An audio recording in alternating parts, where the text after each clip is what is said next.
Welcome to meeting number 81 of the Standing Committee on Procedure and House Affairs. The committee is meeting today to study the question of privilege related to the member for Wellington-Halton Hills and other members. A reminder to not have your earpiece near the microphone, to use your earpiece and not somebody else's. And ideally, what I'm realizing, because I'm returning to my mission for interpreters and fighting for them, the people who are doing IT will know when it's your turn to speak, so you don't need to push the button to turn it on or off. And that way we make sure one person's speaking at a time and we let these great people do their work. So just lean in and they'll know it's your turn. And we can do this very well, I'm confident. And as always, we will maintain a consolidated speaking list. Today we have with us Mr. Vincent Rigby, visiting professor, Max Bell School of Public Policy, McGill University. I understand that you've shared your comments with interpreters. And with that, I will be passing the floor over to you for up to 5 minutes. Welcome to PROC. Thank you very much, Madam Chair. Greatly appreciate it. And greatly appreciate to hear that I've got 5 minutes. I thought I only had 4, so I have lots of time. I served as National Security and Intelligence Advisor from January 2020 to June 2021. This term came at the end of a 30-year career in which I held senior positions in a variety of security departments, including National Defense, the Privy Council Office, Global Affairs, and Public Safety. In all these positions, I was either a producer or a consumer of intelligence. Security intelligence were at the heart of my public service career. I am pleased that Canada is finally having a public debate about national security and intelligence. However, this is not the way to go about it. I condemn the individual or individuals who have leaked highly classified intelligence. These leaks undermine our national security, and they potentially put lives at risk. They also present an incomplete and potentially misleading picture of national security concerns.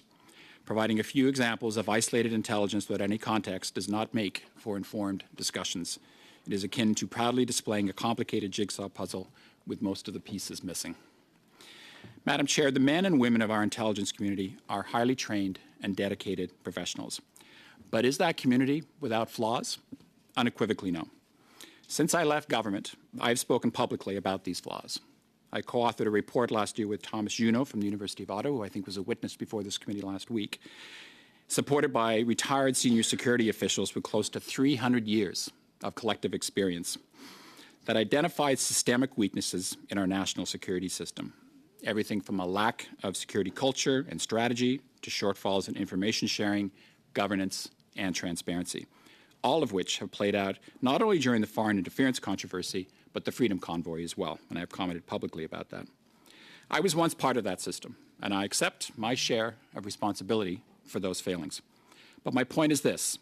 Even before the current storm over foreign interference, informed commentators were stating that our national security system was in peril and called for a review of related policies, governance, and tools to help confront the very dangerous world in which we live. We have had no such review in nearly 20 years. A highly politicized debate over one specific area of intelligence, however important, seemingly assigned at assigning individual blame, is not the solution. Madam Chair, while I was National Security Intelligence Advisor, the pandemic and other issues consumed much of my time. I did discuss foreign interference with the Prime Minister on at least one occasion, formally, and I read intelligence reports on the topic and discussed them with colleagues. I fully understood that it was a serious, long-standing, and growing problem in Canada. The July 2021 report on the targeting of Mr. Chong and other individual MPs was produced and distributed after my departure. But I am not surprised that this intelligence was not raised to the political level. This is where the system is particularly weak. The intelligence community produces thousands of reports a month, many of which I read over the course of my term. I would estimate that I read probably between 5,000 and 7,000 intelligence reports in my 18-month stint. But we did not have a formal system to flag important pieces of intelligence. What we had was ad hoc, and it was inconsistent. I knew there was a problem, and in response, I created a new DM Intelligence Committee, the DMIC, that put a greater premium on operational level intelligence.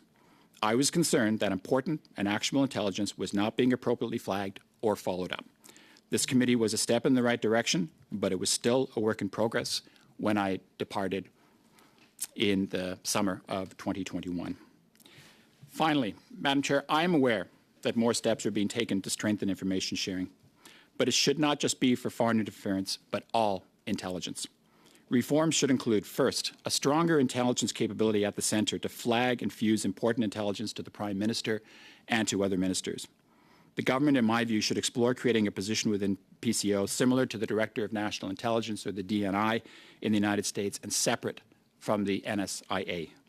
Second, create a cabinet committee on national security chaired by the PM that meets regularly to receive intelligence briefing and discuss appropriate responses. And lastly, promote greater transparency. Government should, among other things, produce annual public threat assessments, respond to NSI COP reports, publish intelligence priorities, and share more intelligence outside the executive, including with members of parliament. These are issues that have been discussed in government, but have still not been implemented. I'd be happy to discuss any of these issues in greater detail, especially those moving forward, because I'm here today as a witness because I do care about this issue, and I would like to see our national security be improved. Thank you, Madam Chair. Thank you very much, Mr. Rigby. With that, we will start 6-minute rounds. Just a reminder, the microphone will turn on and off for you, so you can take that off your plate. Mr. Cooper, 6 minutes to you through the chair. Thank you, Madam Chair. Thank you, Mr. Rigby, for being here. Mr. Rigby, in May of 2021, you were the National Security and Intelligence Advisor to the Prime Minister. Did you receive the May 2021 CSIS Issues Management Note indicating that there was intelligence that the Beijing regime intended to target MP Michael Chong, another MP, and their families? Not that I'm aware of. I do not recall receiving that, Diane. When did you first become aware of this Issues Management Note? Through the newspapers. And so that would have been in recent weeks? Very recently, yes. Okay. At page 27 of the Johnson report, he indicates that the Issues Management Note was sent to the attention of the then Minister of Public Safety, Bill Blair, along with his Chief of Staff and Deputy Minister, via what he called the top secret network email. Last Thursday, when Minister Blair appeared before this committee, I asked him about this, and he said that that was not correct, that, quote, there is no email account in which top secret information is shared with ministers, end of quote. So given your familiarity as the National Security Advisor, whose account of the facts is correct? Is it Mr. Johnson? Is it Minister Blair? Because both can't be right. Madam Chair, I can't speak to the details of how intelligence is shared in ministers' offices. It's done in different ways in different ministers' offices. I know for myself, I rarely myself took things right off of the system. I had hard copy packages presented to me.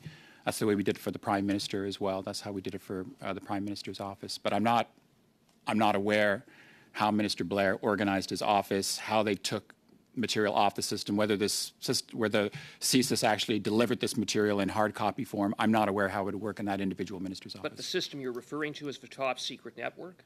It is a top secret network. Top secret network. I mean, there are many different systems, but yes. Okay.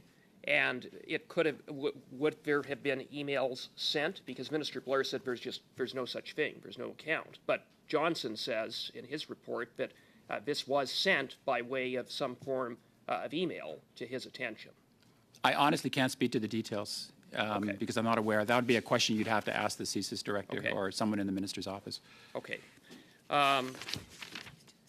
With respect to the, you talked about briefing the Prime Minister on foreign interference. Did you see the PCO Daily Intelligence Brief of February 21st, 2020, that noted that there was a, quote, subtle but effective, end of quote, interference network by Beijing in the 2019 federal election? So my understanding is that was part of the daily intelligence brief that was put together by the International Assessment Secretariat, which worked under me. I read, as I said earlier, between 5,000 and 7,000 documents. I do not remember that specific piece of intel. Those daily intelligence briefs would have anywhere from 5, 6, 7 to 10 items, and I don't recall specifically seeing that or reacting to it. And so it follows you don't recall briefing the Prime Minister about that. I briefed the Prime Minister more broadly on foreign interference. That would have included election interference, but briefing him specifically on that item, no. And Jody Thomas, when she appeared before the committee, indicated that February 21st, 2020 daily foreign intelligence brief would have been part of the Prime Minister's reading package. Is that your understanding? What would happen is that the daily intelligence brief is then morphed into a weekly intelligence brief for the Prime Minister. So the Prime Minister does not necessarily get the daily intelligence brief, but a weekly, and the weekly would not necessarily cover every single item in every single daily. So what was plucked, I cannot recall. And obviously, I can't even recall that specific item, so I can't talk to that. So it would be very difficult to categorically say that it automatically went from the daily to the weekly, which was for the Prime Minister. Does the Prime Minister read his daily reading package, in your experience? I can't speak to whether he read it on a daily basis. I don't know. And what about his weekly? I'm package? quite confident he read his weekly. Why are you so unsure about the daily? Because he package? got a PM weekly intelligence brief. That's what he received. I'm not sure if he saw Jody the Thomas, daily. you just said he also received a daily reading package. So why The daily brief was not aimed for the Prime Minister. The Prime Minister weekly intelligence brief went directly to the Prime Minister, usually on a Friday. Whether the Prime Minister was seeing the daily, which had a very, very wide circulation, PMO certainly saw it. There's no doubt about that, I would suggest. But whether the PM was seeing the daily and reading the daily, not sure. Again, there were two separate items. One was specifically aimed at the PM. That was the weekly. And who would decide as to what was put in the weekly? And what That was left? left up to the International Assessment Secretary working within PCO. Would you consider that this was a significant breakdown in the fact that we have at least two sitting members of Parliament who were targeted by the Beijing regime, that information was passed along to the Minister of Public Safety, the Deputy Minister, the Minister's Chief of Staff, and he didn't see it. And then a memo was sent in July of 2021 to 3 deputy ministers plus the National Security Advisor to the Prime Minister, your successor, and no one saw it. Question? Can I answer that question? Certainly, when I saw the news reports, it did raise some concerns. I've not looked. It raised some concerns, but I haven't seen all of the intelligence. And any intelligence that crossed my desk, I'm assuming that this document would have been based on some source reporting, and I certainly would have wanted to take a look at the source reporting, the nature of the intelligence. Was it a human source? Was it a intercept? Was it, if it was a human source, was it a human source with a corroborated reporting history? So I'd have a lot of questions. Mr. Cooper, resist. Mr. Cooper, resist. Resist, Mr. Cooper. Mr. Cooper, Mr. Cooper. You know, when I hit 7 minutes, because I provide the courtesy that I have now been known to provide, and then Mr. Cooper, for some reason you don't notice that courtesy, I think it takes away from what we're trying to do here. So I let you finish your question. You got to 6 minutes and 32 seconds. And I let Mr. Rigby comment back because it was appropriate. And so I timed this stuff. Maybe I take it too seriously, but I think when it comes to our democratic institutions, we all should. So it's early in the game. I'm letting you know how it operates. I'm asking the mic tech to make sure only one mic is on at a time. And that way we will ensure when interpreters are hearing, which is a resource that is very limited right now. I don't want to live in a world where my ears can't hear. It's a blessing to have. And I'm not going to have these people who do this for a living, who provide us our two official languages, have to continue having to have this battle. I will battle with them. And I hope every single member stands with me on it. Thank you, Mr. Rigby. Mr. Turnbull, the floor is yours. Thanks, Madam Chair, and thank you, Mr. Rigby, for being here today. Want to acknowledge your 30 years of service and just say how much we value your expertise, that you can lend some valuable insight into what we need to do in order to continue to evolve our response to the threat environment, which we know is changing in terms of foreign interference. I wanted to ask you a question. It's something I've been wondering for a while, and I thought just based on your experience, you might be a good person to enlighten us on this. I know that the government's response has been changing. I mean, it certainly, I think we've heard from Mr. Johnston that there are shortcomings that we need to address. I think we can all acknowledge that. But I think what I'm interested in is, it seems to me, and you can tell me whether you would characterize this or consider this an accurate characterization of the evolution, but we've gone from a kind of a siloed approach within a few different departments in terms of foreign interference, perhaps in past governments, to what Rosenberg called, an electoral ecosystem approach and the four-pillar plan to protect Canadian democracy, which was, I think a change. It looked to me like it's more of a systems approach, maybe a whole-of-government approach would be a good way to describe it. And I think maybe we're even moving to a whole-of-society approach where we're thinking about engaging citizens and having more of a public dialogue about this so people are aware. Would you say, if you were to agree with that assessment, first of all, maybe I'll just ask you, do you agree with the general sentiments that I'm laying out here, that there's this evolution in terms of a more systemic approach to combating foreign interference? I would say that is true, and I think that the system has matured over the last number of years as we've seen the threat evolve, what's happened not just in Canada but in other countries as well. I've advocated on a number of occasions publicly that we need a whole-of-Canada response, not just a whole-of-government response. So we need all Canadians informed, we need all Canadians educated, we need all Canadians aware. So absolutely, I think I'd like to see us move not just whole-of-government, but whole-of-Canada.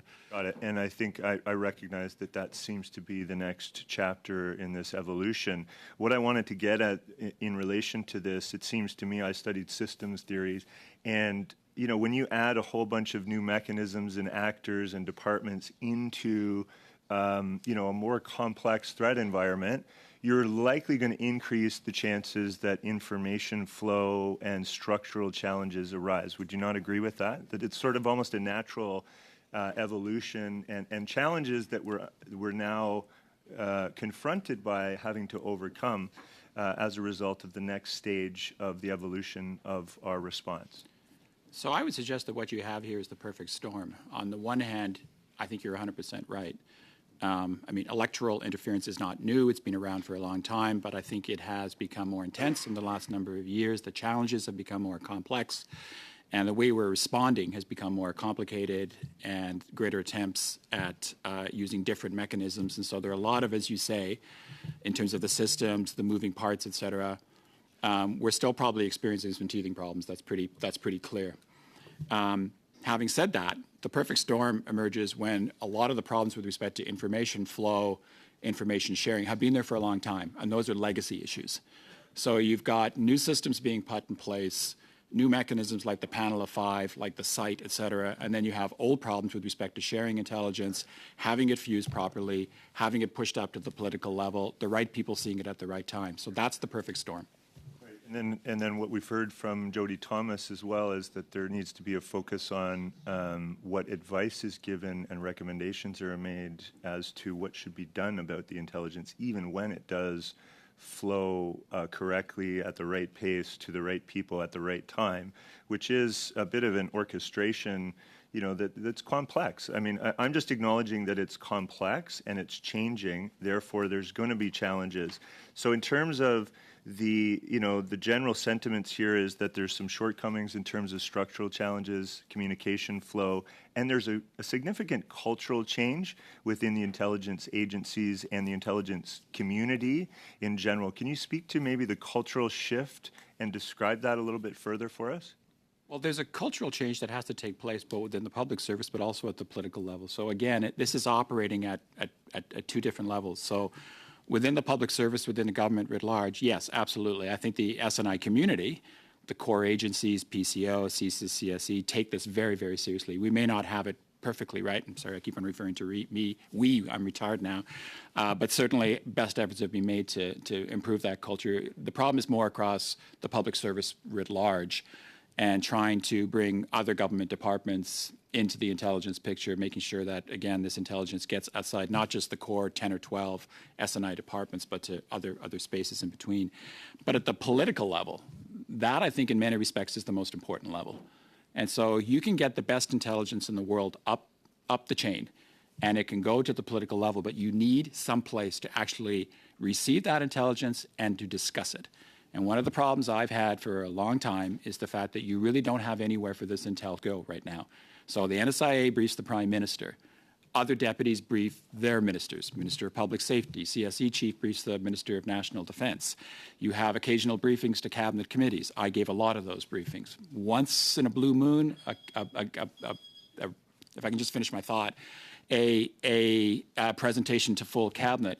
But what I think would have been really useful here is if you had the Prime Minister with key ministers sitting around the table in a cabinet committee on national security talking about this stuff on a regular basis, so we wouldn't get to crisis mode. You'd be getting regular intel briefs, and the PM would be able to talk about it with his ministers.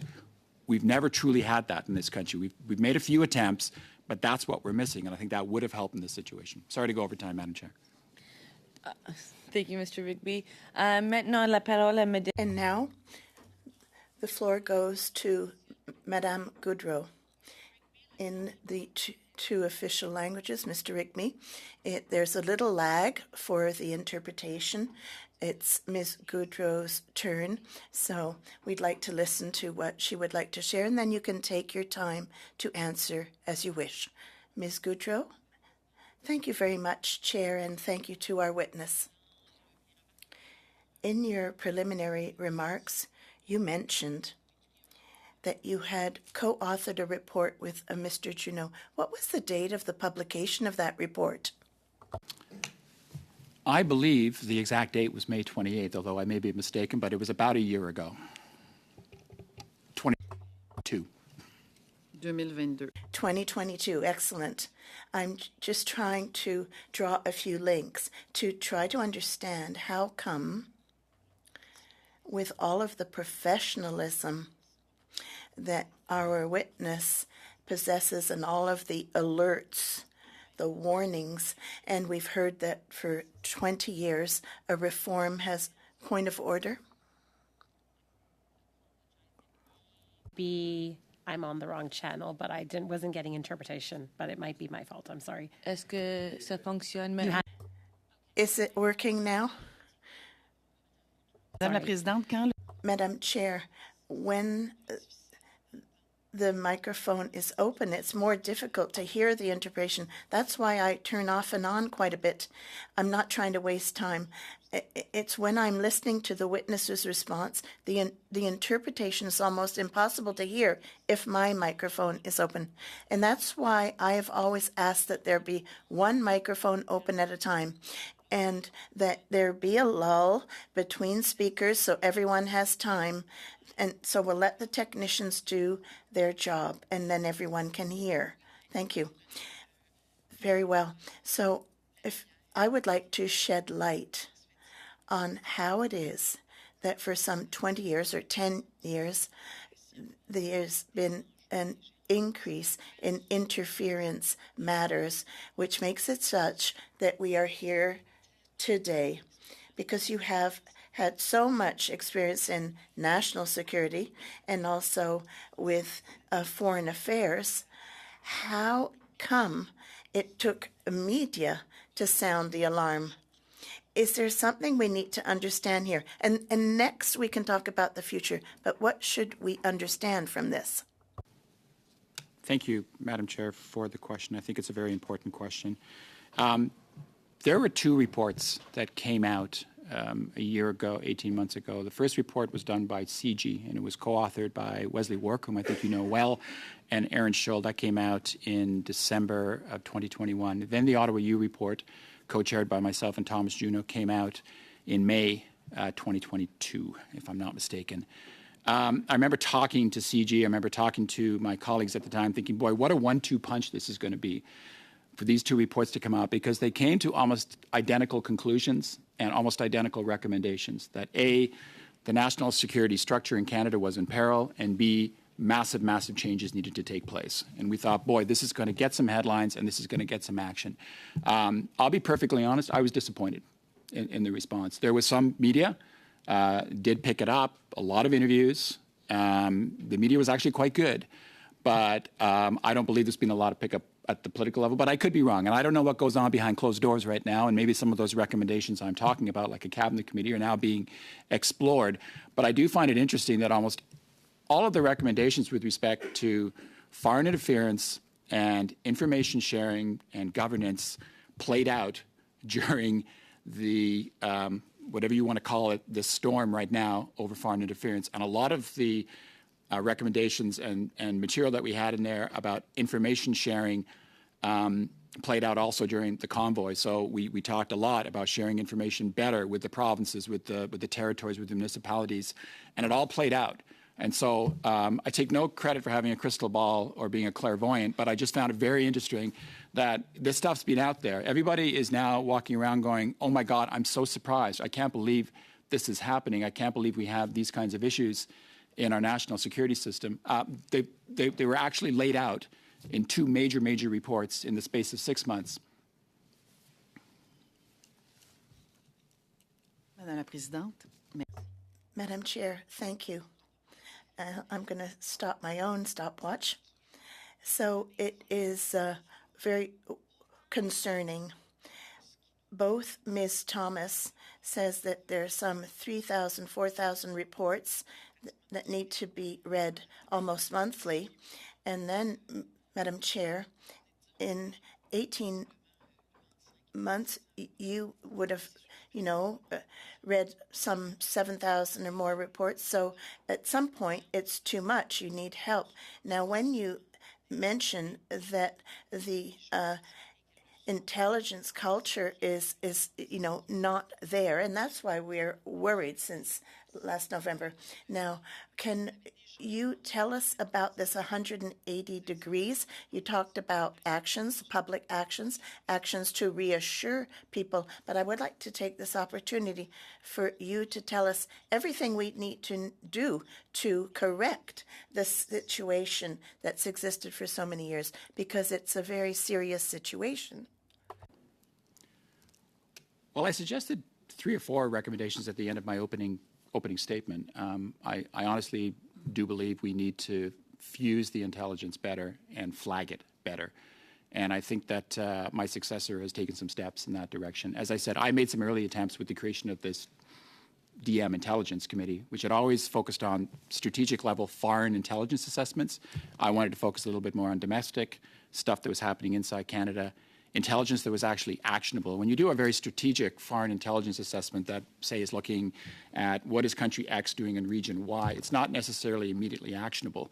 But myself and a number of colleagues, included David Vigneault, the director, he said there's stuff coming out that we're not necessarily looking at and thinking about what we need to do in terms of follow-up. So I created that committee. I think it's a legacy issue. I think it had been there for a long time. I created the Deputy Minister Intelligence Assessment Committee when I was the head of the International Assessment Secretariat, 2008, 2010.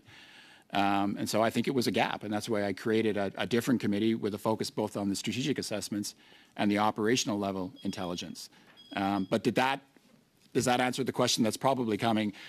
Did anything with respect to Mr. Chong or other targeted MPs come before that committee? No, it didn't. So that committee was having teething problems as well. I'd love to come back and talk about some other ideas, but maybe I'll get it another chance.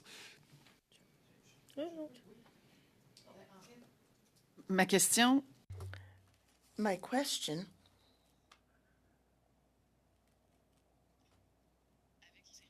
well, with these recommendations, I'm sorry, I've lost my question because it would have been too long. So I will leave it there. Thank you.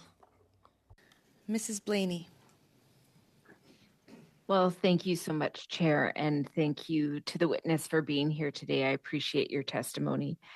I guess I'm just trying to clarify a few things. We did have Ms. Thomas in the committee very recently, and she said that she was not provided with the Michael Chong thesis memo and that her predecessor had seen it.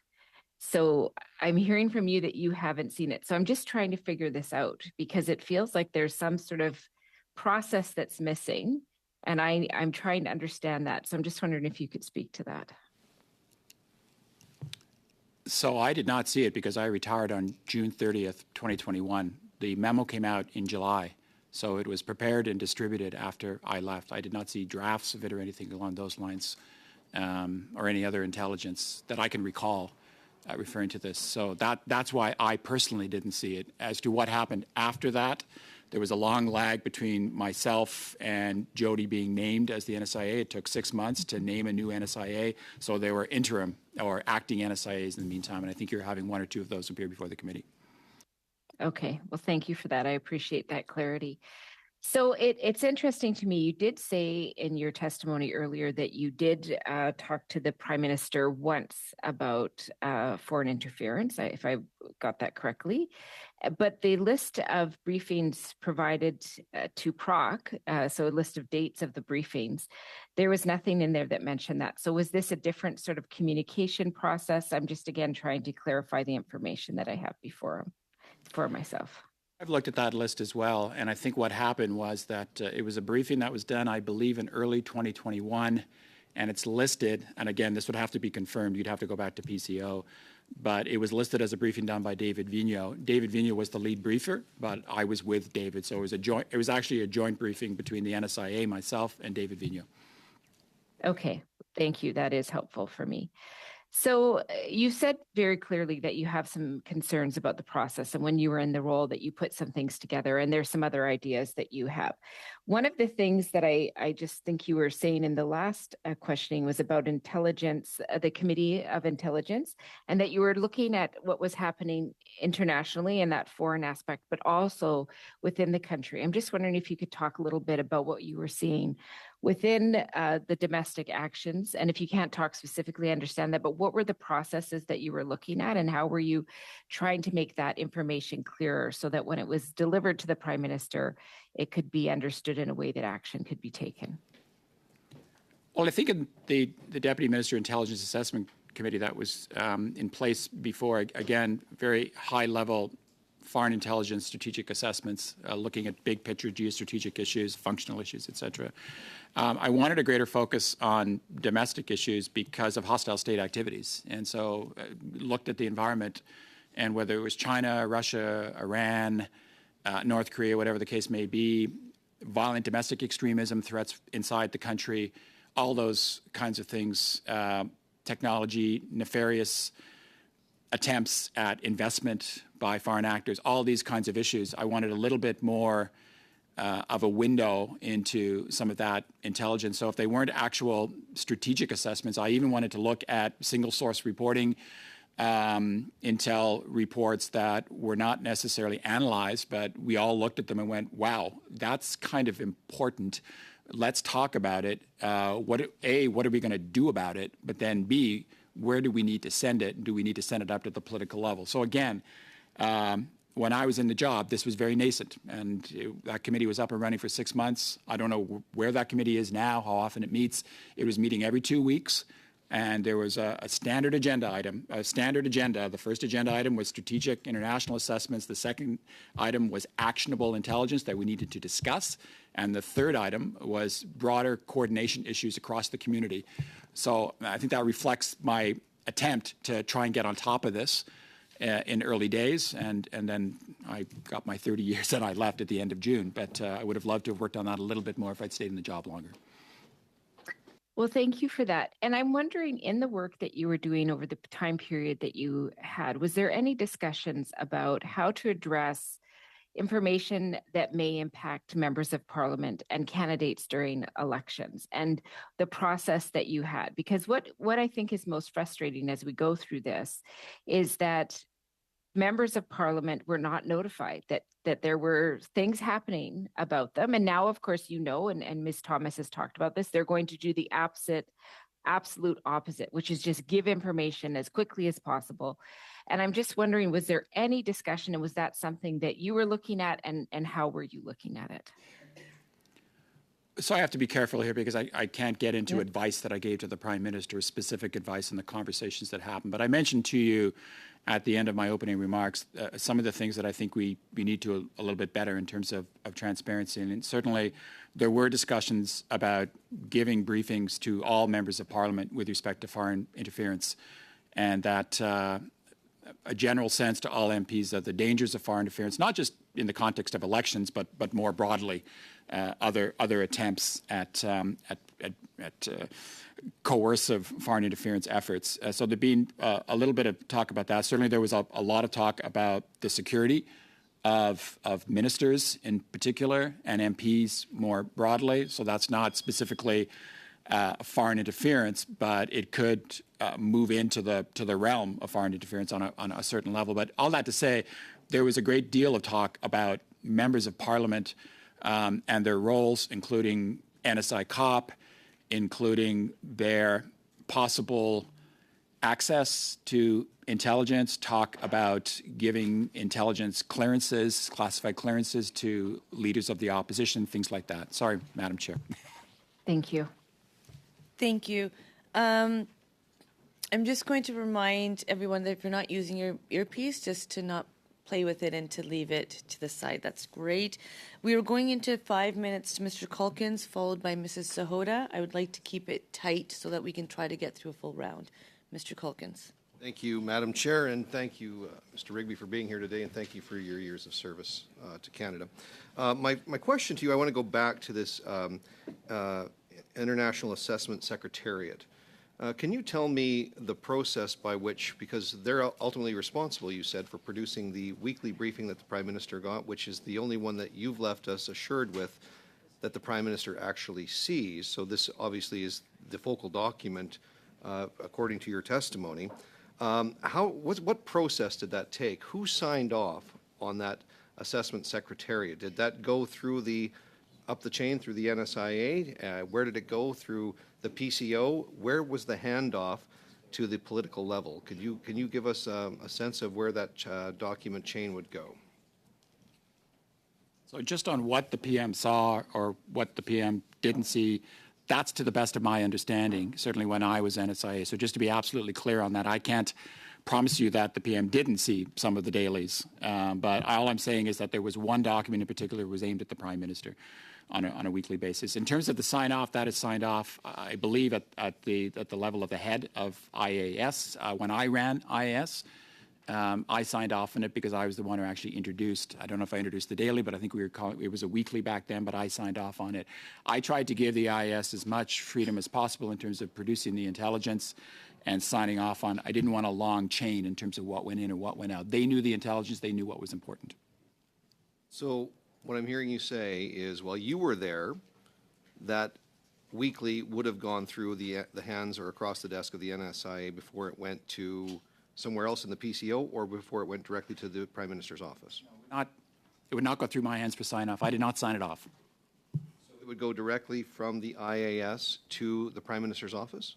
Certainly, while I was NSIA, I don't know by the time I left, I don't know if that was still the process. But again, you'd have to check that with PCO and confirm how it is done now, but that's the way it was done with me. That's the way it was done with you. Okay, so it would have gone straight. Okay, and it would have gone to everybody who had the authority to see that document in the PCO or in the PMO, or would it go to a specific handoff person when you were there? There was a distribution list. Certain people saw it. Certain organizations saw it. Sometimes there were names. Sometimes there weren't names. There were just organizations. David Johnson's report talks about that in terms of consistency. But there was a distribution list as to who saw it and who didn't see it. Okay, and you would, of course, you would have, as the National Security Advisor, you would have been on that list. Would you have been privy to who else was on the list? I can't remember off the top of my head. No, you would have been privy to it. I'm not asking you to recall names. I'm just asking if you would have been privy to it. I would have been privy to it. At the bottom of the document, on the second page, third page, there's a long list of who was circulated to. I recall, but I can't tell you who was on it. You testified earlier that there is every minister can sort of set things up differently in how they receive or receive information through the process that we have. But we also have a document tracking system. So I'm assuming everybody was at least consistent with document tracking. Is that so? There's a flexibility permitted in how intelligence is shared as long as it's able to be tracked by the tracking system. Is that right? I'm simply telling you, in terms of how the document is shared with the minister, I can't tell you how it's done in different ministers' offices at the end of the day. So the documentation is circulated. You'd have to ask CSIS in terms of, especially in this specific context, how they circ this document, whether it was just electronically, whether it was put in a package and sent to the minister. I don't know. I simply don't know. It would have been reasonable that the Prime Minister's Chief of Staff would have probably been included in the distribution list. Was there ever a circumstance while you were the National Security Advisor where you wanted access? Did you have direct access to the Prime Minister, or did you need to go through people in order to get there? And were you ever denied a meeting with the Prime Minister that you requested? I was never denied a meeting. I dealt regularly with the Chief of Staff, and if I needed to see the PM, I got to see the PM. It was sometimes difficult getting on his agenda because he's an incredibly busy man, and don't forget this was during the pandemic. But if there was an urgent matter, the Chief of Staff would take my call. You've also been very, you were quite assertive in your opening remarks, which I appreciate the candor and the frankness. And I believe that you do have a lot to share. Would you like the opportunity to, we only have a few minutes here in this committee today. It sounds like you've got a lot to say. Would you like to be able to say that at a public inquiry? Are you asking me whether I believe there should be a public inquiry? Asking if you would relish the opportunity. I would relish the opportunity to speak at a public inquiry if there were one. I would relish the opportunity to speak to public consultations if those happened under the auspices of Mr. Johnson. I would be happy to be consulted as part of a government review of national security policy, foreign policy, and any other policy relating to security. That'd be wonderful. But I have to say, my views are pretty well covered in that document from last year, and I would strongly encourage all of you who had a chance to read it, and also read the CG report, because going back to the previous question, there's a lot in those two reports, and I think you'll be quite amazed when you read them, how they played out, a lot of the recommendations in both the convoy and foreign interference. So a lot of my views are already on the public record, but I'd be happy to re-engage and get into the details. Thank you. I appreciate the shout-outs to CG. Happens to be based in the riding of Waterloo, so keep up the good work. And I will just say, and I should have said this after Mrs. Blaney, but next week's notices for Tuesday have both been published, and David Vignon will be appearing on Tuesday. Mrs. Sahota, 5 minutes to you. Thank you, Madam Chair. Mr. Rigby, I wanted to get your thoughts on how this has all transpired, how it's come about, the leaks that went to the media. As a result, some are saying that this is whistleblowing, and this is. I do personally believe some good may eventually come out of this, because we're trying to, correct the gaps that may exist. But what is your belief in terms of, what are your thoughts regarding the leaks that have taken place, the responsibility of the media, and basically what's transpired here? Do you think this is good for our national security? In terms of the leaks, categorically, unequivocally, it's wrong. It's against the law. It undermines our national security in terms of potentially exposing to hostile state actors where our strengths and weaknesses are. It potentially exposes human sources to retribution. It literally puts lives at risk. This is not the way to go about this. So I know that there are a lot of people out there saying the whistleblower is a Canadian hero. Not in my books. Not a Canadian hero, and not a whistleblower. There's been no explicit wrongdoing in terms of laws being broken or malfeasance or anything like that. You can certainly be upset that the government did not respond in certain ways to some intelligence, if that's the way you feel. But if you start having public servants releasing illegally highly, highly classified intelligence, you are trending in the direction of chaos, in addition to undermining all of our national security interests and so on. but it sets a bad example for others who are then going to start leaking documents. Every time somebody's a little bit upset about they're not being listened to and they feel that I'm going to go directly to the Canadian public, you're going to have everybody in every department going, oh, well, look at all the exposure that we got on foreign interference. Why don't I try that? That's not the way a parliamentary democracy works. The government, ministers are accountable to the public. Public servants report to the government. There was an excellent article in the Globe and Mail a while ago by Jim Mitchell and a former clerk of the Privy Council to this effect in terms of how our system works. This is not the way it works. So did some good come of it? Well, as I said earlier, if people had read those two reports, and honestly, I'm not going on about these reports because my name's on the cover. I just think they're pretty solid reports. If people had read those reports, they would have realized there's a lot happening here, and we could have started to break the system or started to try and fix the system that is broken. But for people to do this, it's categorically wrong in my view. Thank you, Mr. Rigby. You mentioned reading the reports, and also parliamentarians, specifically leaders of different parties, have been offered the opportunity to also view evidence and intelligence, which helped David Johnston derive at his report and other things amongst it. Do you think that would be a good idea for policymakers, for us as legislators, whoever is afforded that opportunity, in order to be able to make good decisions moving forward, or to continue to either criticize or hold the government to account? Do you think they should be viewing those documents?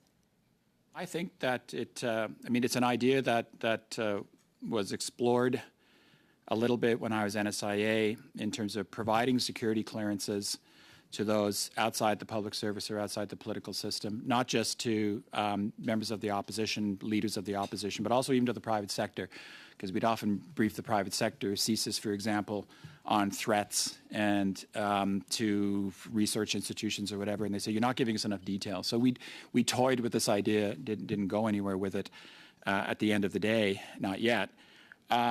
I think we need to share information more broadly. I think we need to move outside of the pure executive and share as necessary. Not necessarily every single piece of intelligence needs to go to the leader of the opposition, but certainly in some cases it would be useful. My own personal opinion, speaking as a private citizen, I think that if I were the leader of the opposition and I had a chance to take a look at the intelligence right now that was being offered to me, I would take that opportunity, because I think it's in the interests of Canada's national security for the leader of the opposition to understand that intel and what it says. But that's me. Thank you, Mr. Rigby. Another thing, I wanted you to comment on the Right Honourable David Johnston in his first report talks about communication gaps. In your position as a National Security Advisor before, do you have any comments or recommendations for us as to how those can be corrected? Communication gaps in what context? In the PMO, within the government apparatus. Well, as I said, if it's about sharing information, I've mentioned a number of things that we could possibly do. I think a stronger centre. I think that we need to look very closely at the role of the NSIA. We recommend in our report that basically, my own personal view as well, someone should come and take a look at the role of the NSIA. It's been around that position for about 20 years. It's been performed in different ways by different NSIAs. It's ebbed and flowed in terms of the strength, the capacity behind the NSIA. The job jar shrinks, expands. I think it needs to be strengthened.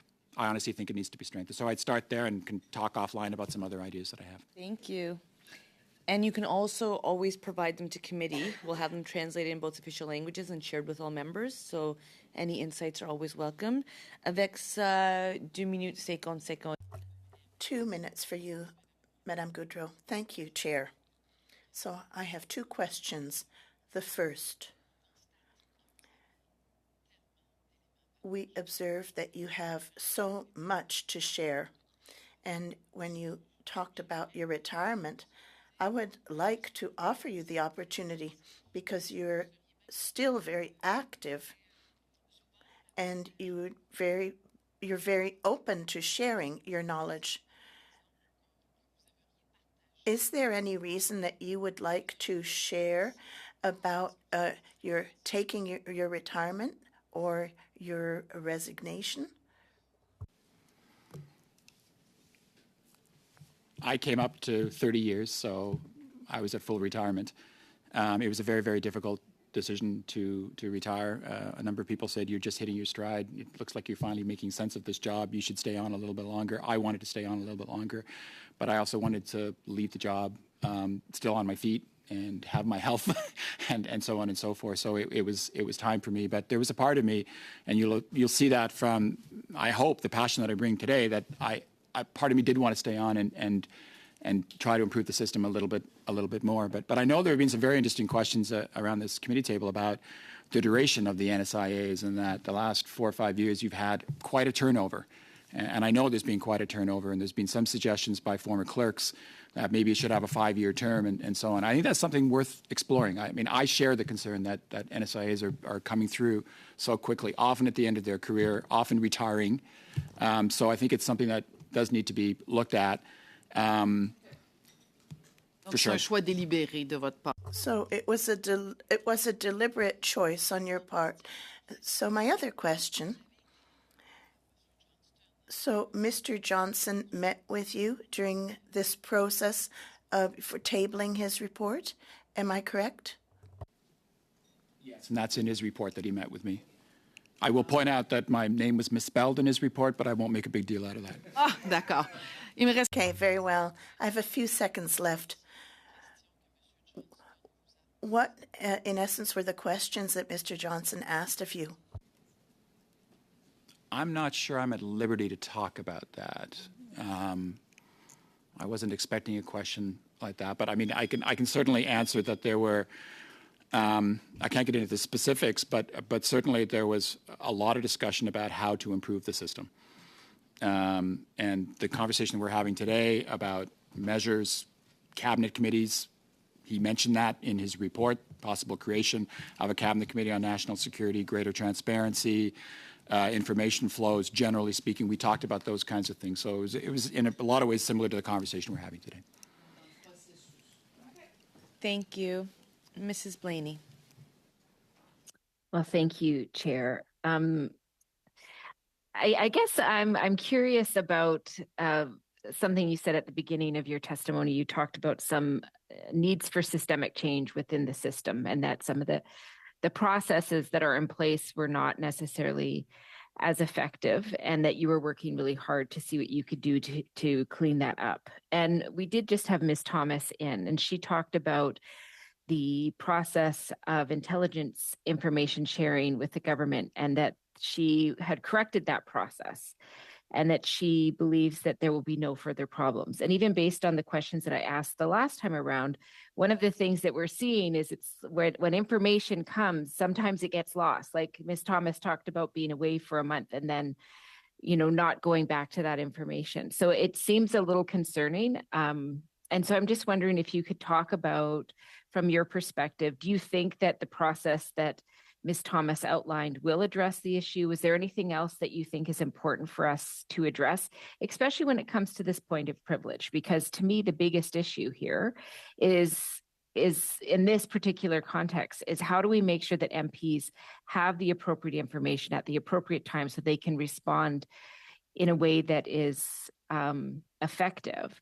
And I think just to add to the complexity of that question, I heard from you, I believe, and Mr. Chong as well, that Mr. Chong talked about receiving a briefing, just a general briefing on what foreign interference looks like. And he felt that it was very helpful, but he knew only a small amount of the members of parliament actually got it. So when you look at, so it's two separate questions. The process, has it been addressed? Is there gaps that you see from your role that you would want to point out and draw to the attention of the committee? And then the second question is, how do we make sure that the information is clear so that members of parliament, in fact, all parliamentarians, are getting information that will assist them in having a wiser point of view in terms of foreign interference? Thank you.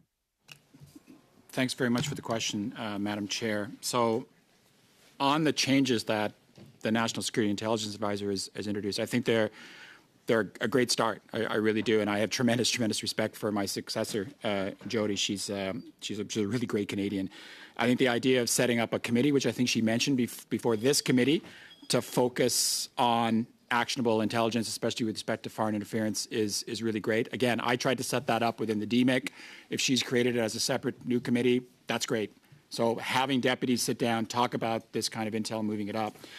I'm a little nervous about suddenly sending up every single piece of intelligence about foreign interference and potential threats to members of parliament. The reason why I'm a little bit concerned is that you could possibly go from famine to feast, in the sense that every single piece of intel, whether it's corroborated, whether it's credible or not, goes up to the top. And that could potentially gum up the system. Can I make one quick last point? Very quickly. Getting it right at the deputy level is really important, but it still has to go somewhere when it gets to the political level. And if you need that central functional body to have those discussions, and that comes back to the idea of having some kind of a committee chaired by the PM to actually talk through the intel and the response. Thank you. Thank you. We will, I know our next panel has arrived and we're excited, but we will just be going slightly over, and we will have 5 minutes à Monsieur Berthold. 5 minutes for Mr. Berthold, followed by 5 minutes for Mr. Fergus. And the time that it takes with the lags for interpretation will be granted. I want everybody to follow the instructions so interpreters can do their job. Mr. Berthold, your turn, 5 minutes. Thank you, Madam Chair. I want to come back to a question asked by a colleague. The discussion you had with Mr. Johnson, you said that discussion focused mostly on solutions to the process. Is that exact? Excuse me. We talked about solutions, and again, I'm at sea a little bit here because I'm not sure to what extent I can talk about these discussions, so I'm going to be very careful. We talked about a broad range of topics, but certainly I was questioned about processes, about what I knew about what happened in the past, but also about the future. So it was a backward-looking conversation and a forward-looking conversation, as you'd expect. During those conversations, did Mr. Johnson try to shed light on any aspects regarding the fact that there seems to be no political person in the PMO dealing with the memos, such as the February memo, which is a network 11 candidates financed by the Peking regime? I don't recall him mentioning that specifically, and if he did, I don't think I'd be in a position to reveal that information. So I understand it's not that it was mentioned. It appears Mr. Johnson was not necessarily interested in looking at causes for the second part of his study. Mr. Rigby, in the report of May of last year, you made an observation. At this time, many Canadians do not have confidence in their government. This has major consequences for national security. Now, unfortunately, despite the report, everything you've done, it seems that there was not much echo on the government side. Do you think the situation now is worse than when you tabled your report in May 2022 regarding Canadians' confidence in national security? So, Madam Chair, just for the record, I did not make any reference to Mr. Johnson and not focusing on causes.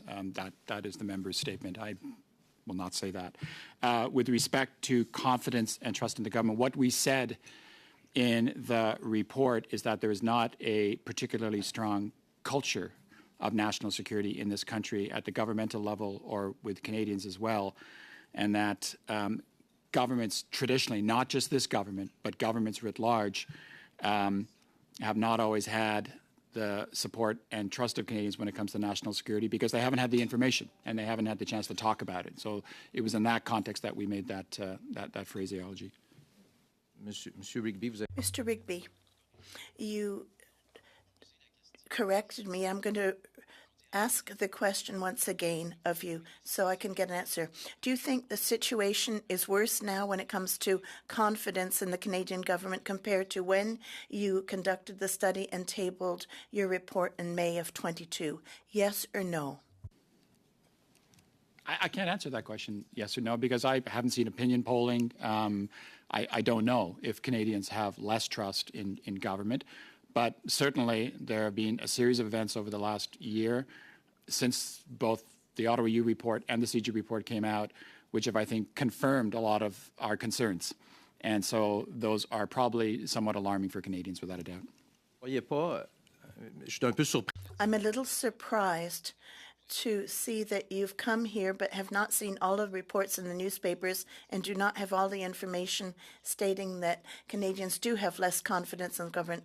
And if they want an independent inquiry, it's not because they have confidence in the government, it's because they want someone to shed light on national security, Mr. Rigby. And I was disappointed in your testimony that you can read so many documents, but words such like financing candidates and electoral process would not catch your attention. In all of the reports you've written, the memos given to you, I understand there's a lot of information there, but when it comes to an attack on our democracy, I can't understand how that would not raise questions and bring the issue to the political level or signal the alarm. You said yourself you had direct access to the Prime Minister when you asked for that access. Why have failed on that file, Mr. Rigby? Madam Chair,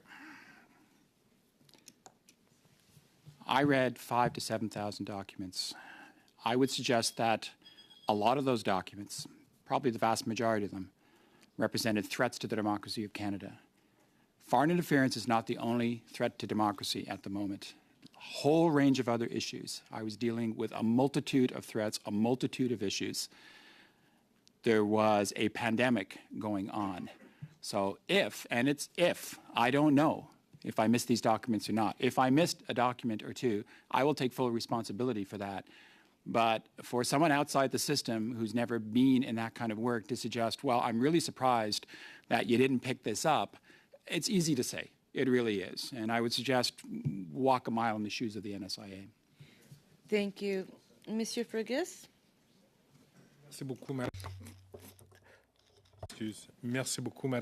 Thank you, Madam Chair. I would also like to thank Mr. Rigby for his 30 years of service to our country, service which is much appreciated. I have the privilege of running into former retired deputy ministers from time to time and engaging them in informal conversations. And one of the conclusions that I've gleaned is that there is, I would call it cultural reluctance sometimes of deputy ministers to share routine intelligence issues with their ministers with no possibility for a resolution. Time with the minister is limited. They always want to make sure that it's used most effectively. In other words, this is sort of the intelligence to evidence problem. Does my interpretation rhyme with your experience? I think those, Madam Chair, two different issues in terms of intel to evidence. That speaks to courts of law, criminal prosecutions, et cetera, et cetera. So that's one basket. The other basket with respect to deputy ministers and what they tell their ministers, I think deputy ministers make 1,000 judgment calls a day in terms of what they put before their minister. As you said, ministers are incredibly, incredibly busy people. Deputy ministers are incredibly busy people. So a lot of judgment goes into deciding what to put before a minister on any given day. Sometimes it's just situational awareness. Minister, you should know about this, some important context. It may come down and bite you some point at a later date.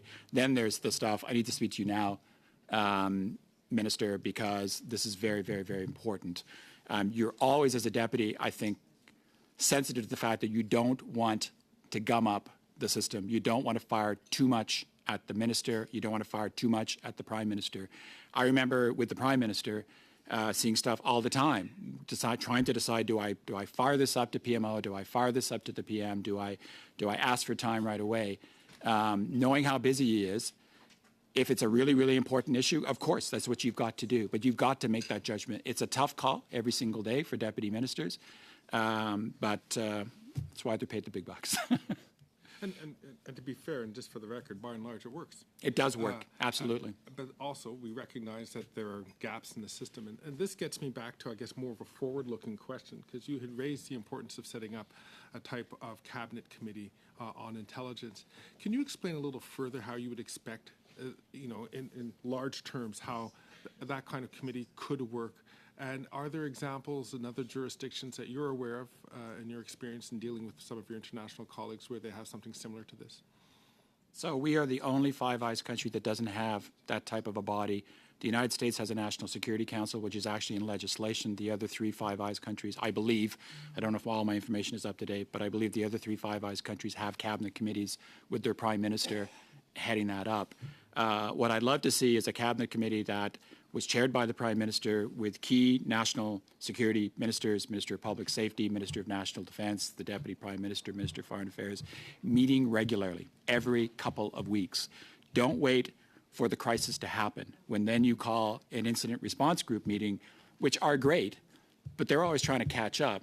If the Prime Minister and his ministers together were being briefed on the intelligence on a regular basis every couple of weeks, and then having discussions about what that intelligence means, asking questions of the director of CSIS or CSE or public safety or D&D, and then talking about responses. To me, especially given the security environment that we live in with Russia, with China, with pandemics, with climate change, all these are national security concerns. To me, it is just so logical to create that kind of a body at this time in our history. Final question. Should it just be limited to in government? I'm thinking of former Governor General David Johnston's conclusions that there needs to be a larger level, a baseline level of understanding of security and intelligence issues by the public, but especially by parliamentarians. Would you agree with that recommendation as well?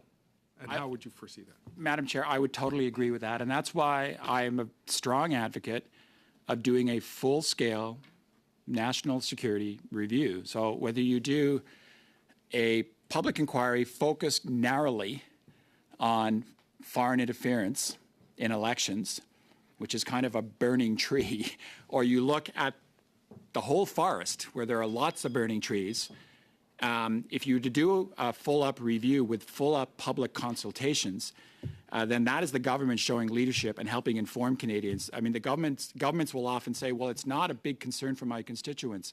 Well, you have to educate your constituents about the state of the world and the things the government needs to do. And that's why I think what Mr. Johnson is recommending, or a full-scale national security review launched by the government, they're not bad ideas at all. Thank you. As the chair, I don't really get to have an exchange, but Mr. Rigby, I feel like I'd spend a lot of time. The thing I really appreciated was just the reference to reports and the importance of actually reading them in their entirety. I do know, as somebody who's going through the Mr. Johnson's report, it's actually a pretty good read. And it'd be really important to see how do Canadians communicate and how is it actually resonating? Because I think sometimes it's tough, the work you do. And if you're not in that national security space, it's very foreign to those of us who have confidence in the people in those roles, because we know you do your best. So I do want to just say on behalf of PROC committee members, thank you for your time today. Thank you for responding to us to be able to be present. If there's anything else that you find you would like to share with us, just send it to the clerk. We'll have it translated and shared around. With that, we wish you the best, and we're going to suspend for 2 minutes as our next panel's here. Thank you.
For our next panel, we have with us Mr. Eric Jantz, Acting Clerk of the House of Commons, Mr. Michel Bedard, Interim Law Clerk and Parliamentary Counsel, Jeffrey LeBlanc, Acting Deputy Clerk Procedure, and Patrick McDonnell, Sergeant at Arms and Corporate Security Secretary. I understand that you combined are bringing greetings, Mr. Jantz, and 5 minutes up to you. Very good. Thank you very much, Madam Chair. Thank you for inviting me and my colleagues to appear today on the question of privilege concerning alleged acts of intimidation towards a member for Wellington Halton Hills and other members.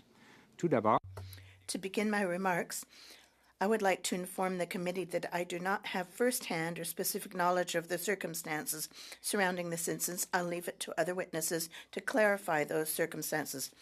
The contribution I believe I can make for the committee's study today is in providing high-level observations on the central role that parliamentary privilege plays in the proceedings of Parliament. In addition, I hope to be able to offer insights into the role of the committee can play in examining the question of privilege. Parliamentary privilege refers to the rights and immunities that have been deemed necessary to allow the House of Commons and its members to carry out their parliamentary duties free from undue influence. Parliament, the Special Committee on Rights and Immunities of Members, chaired by then Speaker James Jerome, succinctly enunciated the reason for parliamentary privilege in its first report presented to the House on July 12, 1976.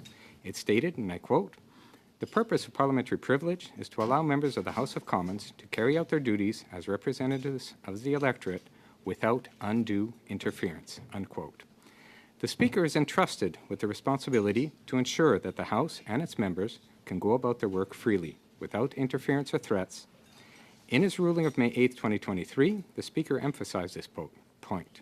Quote, "The Chair has no higher responsibility than to ensure that the rights and privileges of the members and of the House are respected. I considered the gravity of the information that has been put before the House, the origins of the information, and the potential impact on our parliamentary duties," unquote. On May 10th, 2023, following the Speaker's ruling, the House decided to refer the prima facie case of privilege to this committee. As the Speaker pointed out in his ruling, his role is not to make a finding of fact. It is, rather, to determine whether, on the face of it, the matter appeared to affect members' privileges in a way that was serious enough to warrant priority consideration by the House. In adopting an order of reference to this committee, the House has determined that this matter required further investigation and that this committee is the most appropriate vehicle to achieve this objective. Generally, in examining a question of privilege, a committee will seek first to establish the facts of what occurred. It can then consider whether the events and questions do indeed, in its view, represent a breach of members' privileges or a contempt of the House. Finally, it can look at what remedy, if any, it would propose in the circumstances and make recommendations, either to the House or to the government, of ways to prevent such events from occurring in the future. All the usual powers of the committee are available, including calling of witnesses and the ordering of the production of documents it deems necessary to further its study. It can meet in public or in camera if it feels some discussions should be kept confidential. If the committee chooses to make a report to the House, I would urge members to phrase their recommendations carefully. Where the House itself is expected to take action, recommendations should be phrased as orders which could be executed should they be concurred in by the House. In the case of recommendations to the House administration or the government, they should be phrased in such a way as to be actionable and should fall squarely within the committee's mandate. Likely has never been called upon to consider a question of privilege that arose from the intimidation of a member by a foreign government. In a ruling on October 29, 1980, at page 4214 of the debates, Speaker Sauvé made an insightful statement, and I quote, "When new ways are found to interfere with our proceedings, so too will the House, in appropriate cases, be able to find that a contempt of the House has occurred," unquote. I am confident that this committee and the House have the capacity to effectively respond to this new threat. In conclusion, I would like to reiterate the support of the House administration in helping the committee address such threats. With that, I would like to thank you again for having invited me to appear with the committee. Myself and my colleagues are happy to answer any questions that you might have. Merci. We thank you for taking the time to appear with your colleagues to answer what I'm sure will be a great exchange. We will have 6-minute rounds, starting with Mr. Nader, suivi par Monsieur Fergus, followed by Mr. Fergus and Madame Goodrow, and then Madame Blaney. Thank you, Madam Chair, and through you, thank you to our witnesses for joining us this morning.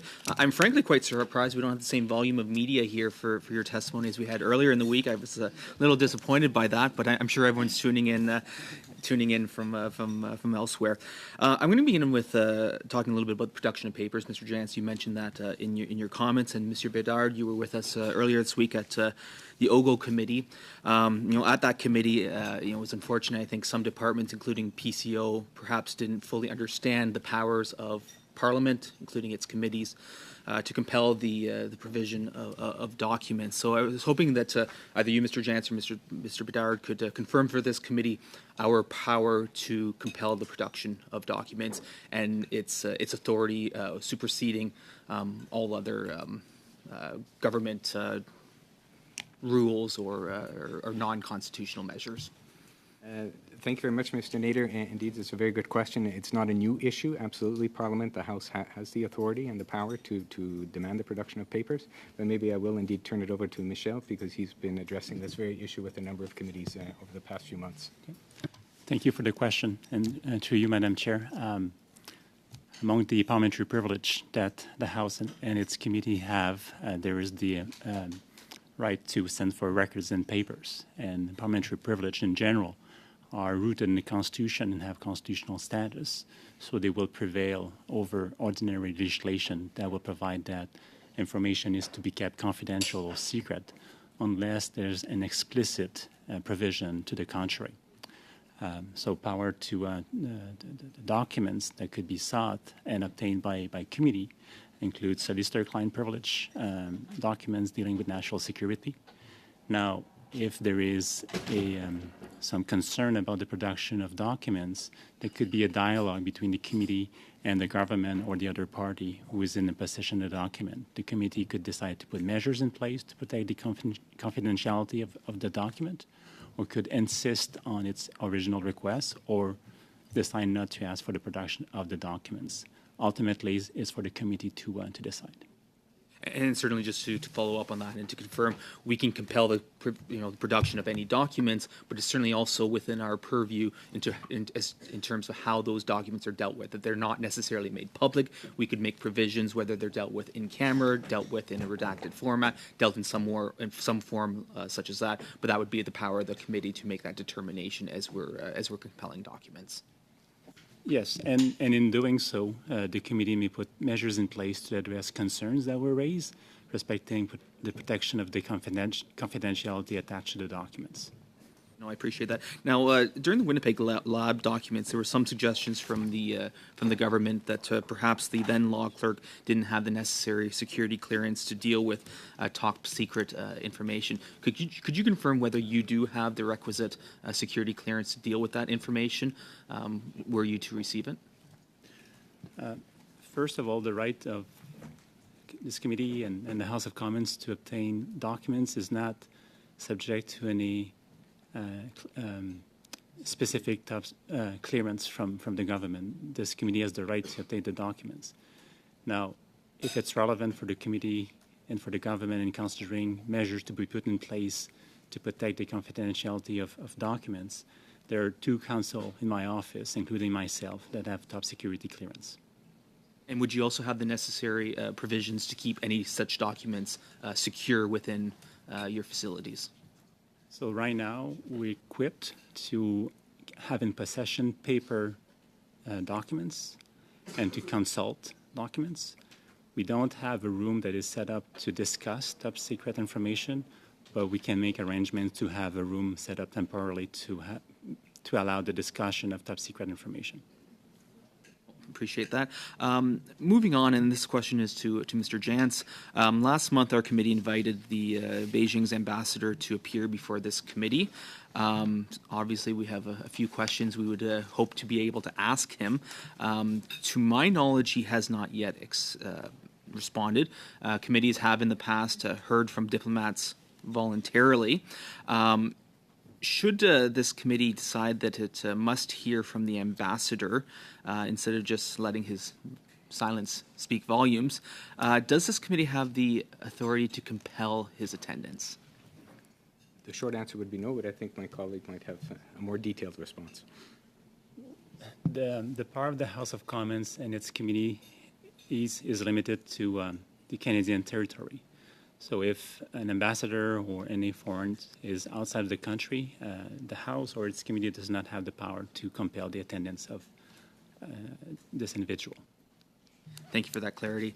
Mr. Jantz, I wanted to follow up a little bit on the Speaker's ruling on Aaron O'Toole's question of privilege. The Speaker said, given that the Committee on Procedure and House of Affairs has already been instructed to investigate the matter of foreign interference, the Chair believes it is the appropriate forum for further discussion of this issue, end quote. In your view, do the matters which Mr. O'Toole raised fall within the scope of our May 10th order of reference, or would this committee need to pass a new motion to expand the scope of that study? I think, I mean, it was the Speaker's ruling, but I think his interpretation was that the mandate currently before this committee is sufficiently large to include the issues that were raised by Mr. O'Toole and potentially other members as well. Thank you. Mr. Fergus. Merci beaucoup. Thank you very much, Madam Chair. And by you, I would like to pose questions. Thank you to the witnesses for appearing, and thank you for your work and the services you offer to MPs on a daily basis. Perhaps, Mr. Bedard, a question following up on Mr. Nader's question. You answered that there are 3 people in your office. Did I understand correctly? There are 3 persons who have the top secret clearance, the highest clearance. There are 2 in the law clerk's office. And you are one of those 2 people? You are one of those 2 people? Yes. You also answered his question by saying you have the capacity to receive documents that are very secret, and you can receive those in your offices. You can read them, but you cannot store them. No, we can read them. We can store them as paper documents, but when it comes to discussing secret issues, we would need to resort to measures we don't have ourselves, but we can receive the documents and have consultations with people who are authorized. But when you determine what part of a document will not be redacted, well, could you just please explain the process? It's not just one person who makes the decision. You would have a discussion, and you would have to go elsewhere to have that discussion to make a determination of what portions of a document need to be redacted. If I understand, Mr. Fergus, you're referring to a motion that's before a committee with regard to production of documents and my office redacting documents. I don't know that that motion was adopted. I'm not referring to a motion.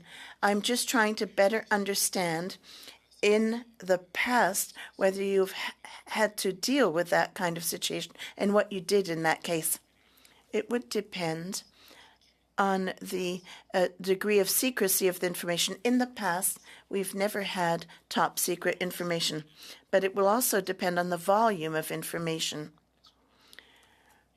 When we did the redacting subsequent to a motion adopted by the House of Commons in October of 2020, there was tens of thousands of pages sent to my office for redacting, and the information contained in those documents was not secret nor top secret.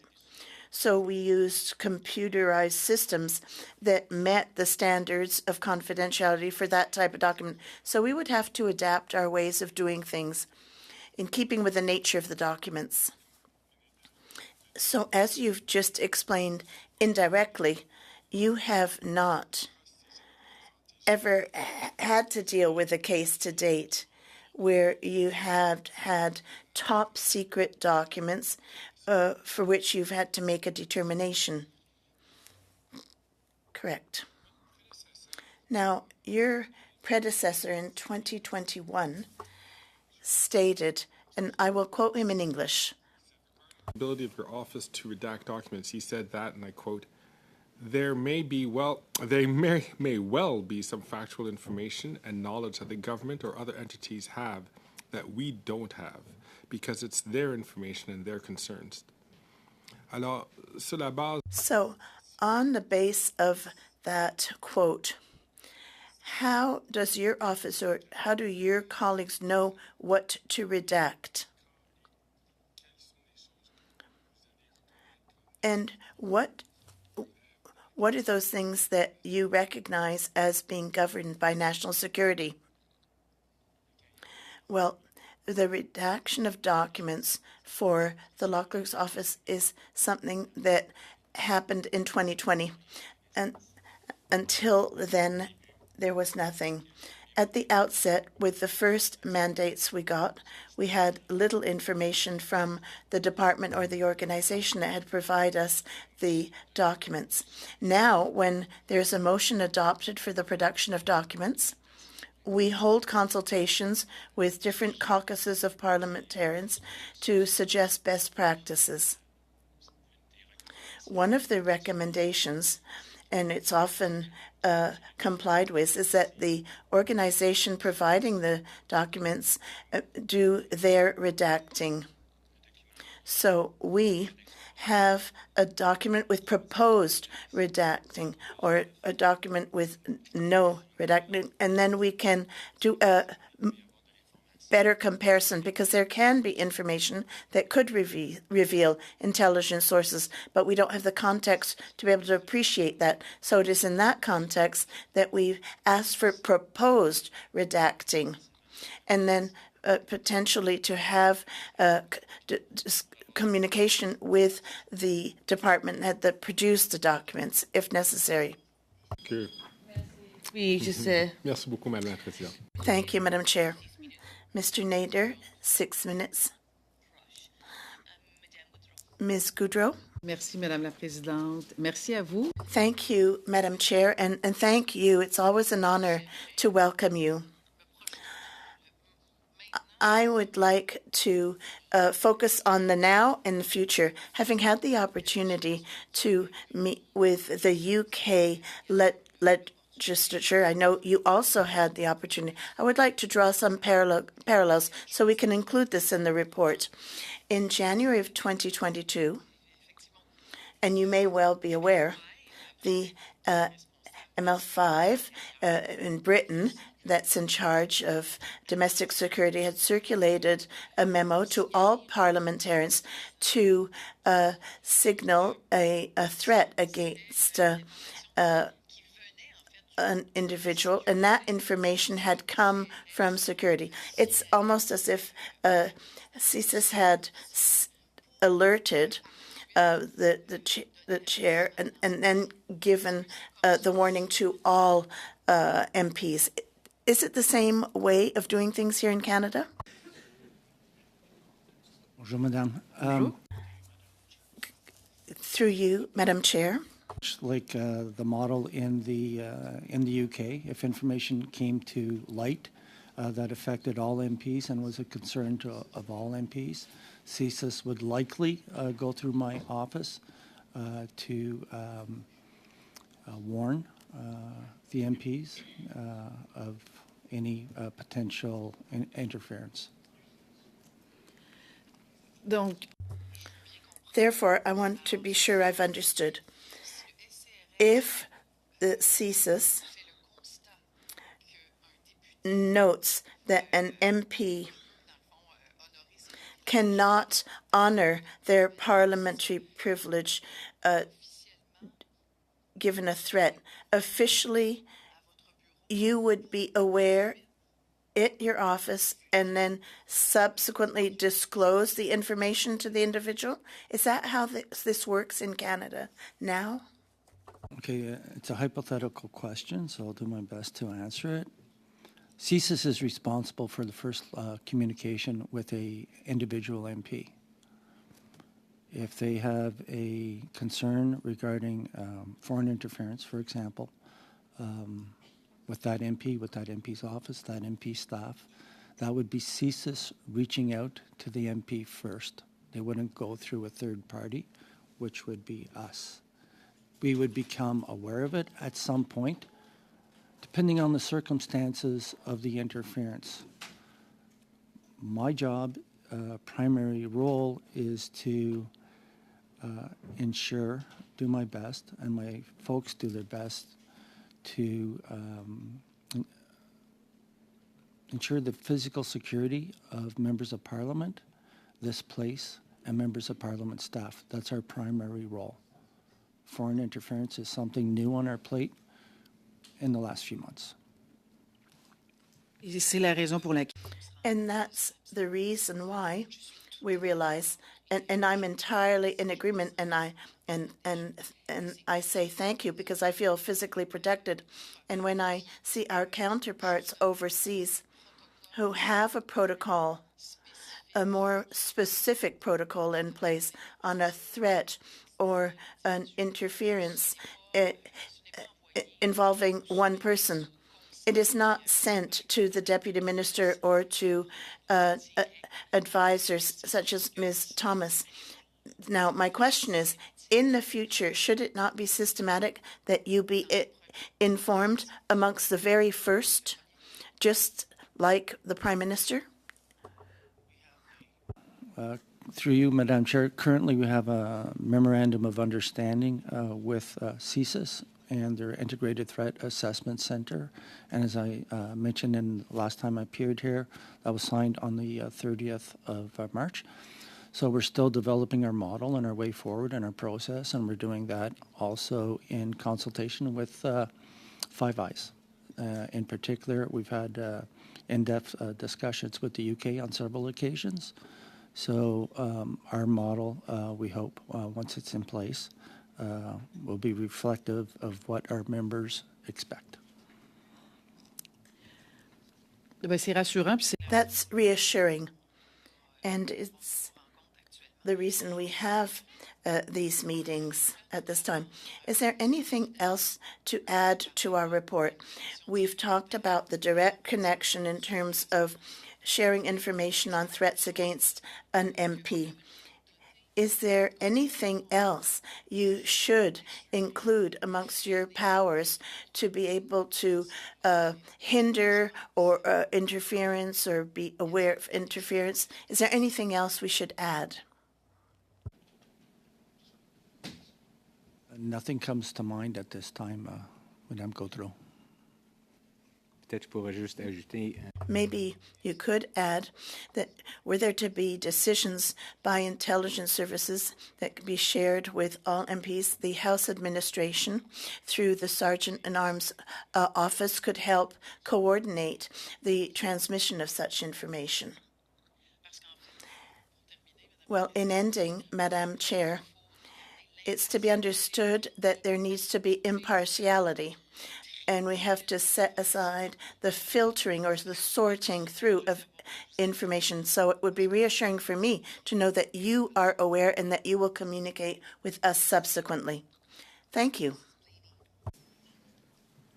Well, thank you, Chair, and thank you to those that are testifying today. I just want to start off by saying how much I appreciate all the work that you do for this place. It is incredibly difficult and challenging, and I appreciate the nonpartisan people that just get the work done while we do our political work. So I want to thank you all for that first. So I guess, what I'm trying to wrap my head around is that we know that foreign interference is ever changing and it is a considerable issue, and we need to figure out the best pathway forward. We heard from Mr. Chong. He did a powerful point of privilege. And also, he has talked about suggesting that maybe CSIS should tell the speaker about any sort of threat activities and then have the speaker inform members at will. He did use the example from the UK Parliament to illustrate the process that is taking place in other countries. So I just thought I would ask all of you about your thoughts on that process, knowing that there's something fundamentally broken and in the system.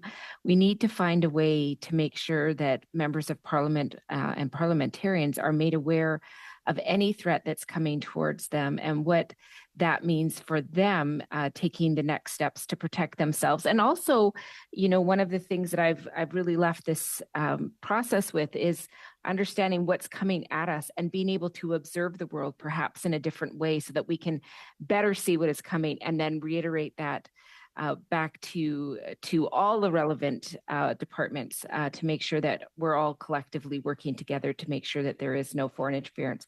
So I'll just leave it to you, Mr. Jantz, maybe to start us off. Do you feel that there's a key role in the office and the work that you do that we could be exploring? Is there other countries that are doing a good job that we should be looking at? And then, of course, any of your colleagues who are willing to answer that question, I would deeply appreciate it. Thank you very much, Ms. Bellini, for the question. Maybe I'll start and then turn it over to the Sergeant-at-Arms. As was just mentioned, obviously this, yes, is an important issue, which is why, in part, there has been a memorandum of understanding signed between the House and CSIS. As was just explained, the details now in terms of how could I say it, operationalize that agreement are still being determined. So any recommendations from this committee, of course, would be very timely. I'll maybe turn it over to Pat, who can maybe provide a few more details, maybe in terms of timelines as well. Through you, Madam Chair. We've been in discussions with CSIS over the last couple of weeks how to come in, or even virtually, best inform our members of Parliament in groups. We have 338 members of Parliament, so maybe one large group would be rather difficult if you're going to a Q&A session. So we've discussed possibly bringing in CSIS, approaching the party's caucuses and see if they'd be interested having a CSIS briefing at their caucuses and also doing one generally. So that's the stage we're at now, and generally means all MPs all at once. So thank you for that. I really appreciate that response. One of the things, I'm just trying to figure out too what department. So to come back to the Sergeant-at-Arms, I understand that you've signed this agreement, and I understand that you're in the process of sort of unfolding what this is going to look like in the future.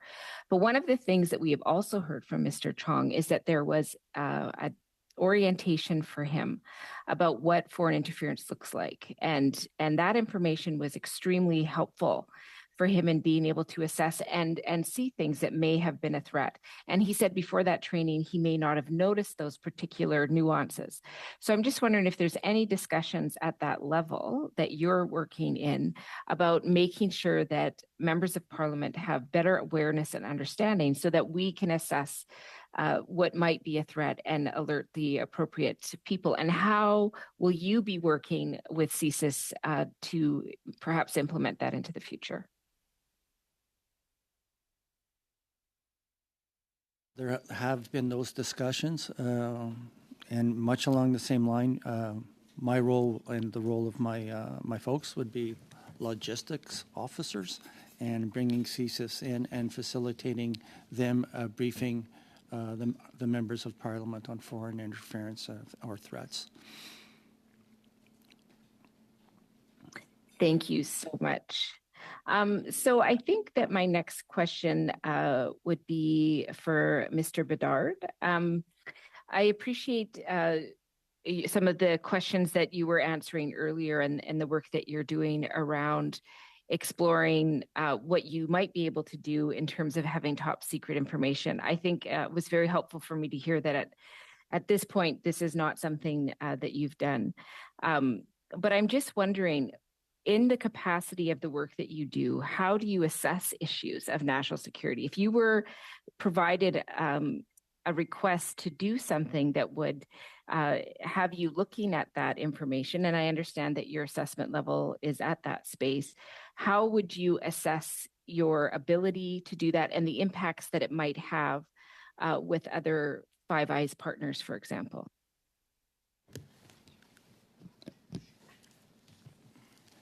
Through you, Madam Chair. Thank you for the question. The work of the law clerk's office, if we're asked upon to redact documents, our marching orders will come from the committee. So we'll look at what the committee has asked of us. As I indicated, it is proposed that if there's any mandate to our office with the view to redact national security information or top secret information, that would be provided with proposed redaction so that we could assess and have context and, I trust, a line of communication with the department or the provider of the document or the information. In some cases, if there's a tough call, I will err on the side of caution, inform the committee accordingly, but that's what we will do to ensure that we're not compromising national security. Thank you. 5 minutes to Mr. Cooper, followed by Mrs. Sahota. Mr. Cooper. Thank you, Madam Chair. Mr. Jantz, I want to just follow up on an answer you provided to a question posed by Mr. Nader, and it was in regards to the ability of this committee to compel Beijing's ambassador to Canada, in which you said that the jurisdiction of this committee to order the compelling of attendance is limited to that of Canada. But what about in the case of the ambassador being present in Canada, as he is? Great. That's a good question. I'm actually going to turn it over to Michelle for that one. The power to send for persons, as I referred to the power to send for records earlier in this meeting, is constitutional in nature and has only limits those that are expressly provided by Parliament.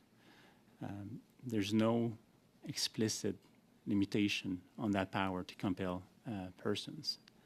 That said, there's some authorities in other jurisdictions, in the UK and Australia, that said that it's against the practices of Parliament to compel foreign diplomats. There's no known case in Canada about a committee compelling the attendance of a diplomat. Even if this is allowed by parliamentary law or parliamentary procedure, I will suggest that the committee be careful because there might be other consideration, public policy consideration to take into consideration. It could be seen as a breach of international law, even if that specific provision of international law has not been codified in the laws of Canada. So, to the greatest degree you can, given that it is a hypothetical and it hasn't happened before, but how do you see this potentially playing out? You said the committee should be cautious. You cited international law, the Vienna Conventions, for example. So I just give you an opportunity to maybe elaborate on your thoughts. Recognizing you're not here to provide us with necessarily advice, but, well, you are to some degree as to what the parameters of what we have the authority to do are. To the fact that in 150 years more of history in Canada, there's no known cases, and there's some parliamentary authorities outside this country that recognize that it's not within the power of Parliament. I also suggest that there are serious policy consideration to take into consideration. So I think that this is my answer. Well, thank you very much for that. Mr. Bedard, continuing with you, through you, Madam Chair, in an answer you had provided, I believe posed by Mr. Fergus, that you haven't had any experience redacting classified documents. Is that would be because the government hasn't turned over to you any such documents to redact, such as in the case of Winnipeg Lab? We did receive documents unredacted that were classified at certain level that contained personal information, commercially sensitive information that we were tasked with redacting. We did not, and thank you for the opportunity to clarify my remarks, is we did not receive any documents that included national security information. That's right, and I'm not going to ask you to comment on what I'm about to say, but that was as a result of the fact that the government blocked production of those documents, took the Speaker to court, shut down Parliament, and then the Prime Minister called an unnecessary election, illustrating the lengths to which this government will go to cover up, and also demonstrates the utter contempt that this Prime Minister and this government has for parliamentary committees and for Parliament as a whole. I'll now turn to and I would further add that what Mr. Bedard described as PCO, others undertaking proposed redactions of classified documents, and then he would have the opportunity to review that, erring, as he said, on the side of caution as to how he would approach things, is precisely the process that we have put forward in the way of several motions that have come before this committee. Thank you, Madam Chair. Thank you. Mrs. Sahota. Thank you, Madam Chair. I wanted to go back to Mr. Bedard regarding regarding the intelligence that said intelligence that you might be receiving. We've heard from many witnesses here before that intelligence, those that are experts in the intelligence community find that it takes them a lot of experience and a lot of time to differentiate between what type of intelligence is actually evidence or has more weight, or what the context of the intelligence might be. And raw intelligence is often incorrect or misleading and requires that specific context to properly be understood. Does your office of the law clerk have the necessary expertise? You've already testified here today that this would be the first time you would be doing this. So I would take it that the expertise are not necessarily there, but how would you, if they're not there at this time, how would you gain those expertise in time? And how would you understand the context that's needed to ensure that the proper elements of those documents are redacted? I believe there's, and thank you for the question, and through you, Madam Chair. There's two parts to your question. First, the capacity of the office, and I heard you referring to the interpretation of intelligence and being able to draw conclusions. This is not part of our mandate. We do not have that capacity. No, we will look to develop it. This is a specific skills that is beyond the mandate of the office of the law clerk. Now, in order to make redactions to what information could be particularly sensitive, as I mentioned earlier, there are two means in particular, proposed redactions, and also the ability to talk with the provider of the documents to be able to assess the context of a proposed redactions. And I don't know if my colleague, the Surgeon General, wants to add anything about the interpretation of intelligence. No. Understanding is correct. In order to have the capacity, you would also have to cooperate and work with the provider, whether it's CSIS or another agency, and they would have to walk you through what is sensitive in nature and what isn't? That was the gist of the answer. That said, I haven't seen any documents. I haven't seen any proposed redactions, and I haven't received any explanation about documents. So at this stage, I'm not in a position to answer more. That would be speculation. Hypothetically, let's say there was a huge document dump, and that's what we would be expecting, right? We have seen already in reporting what has happened is that there were aspects of intelligence out there. However, after having reviewed different versions of drafts, perhaps ones that were translated weren't translated properly, or draft versions that interpreted the intelligence one way, and then final versions that interpreted the intelligence another way. You know, if you were to get all of these documents, how would you understand one version from another? It sounded very complex to me when the Right Honourable Mr. Johnson was here as well, when he was explaining that there were different versions and even interpretations within the agency themselves when it came to taking a look at those documents and what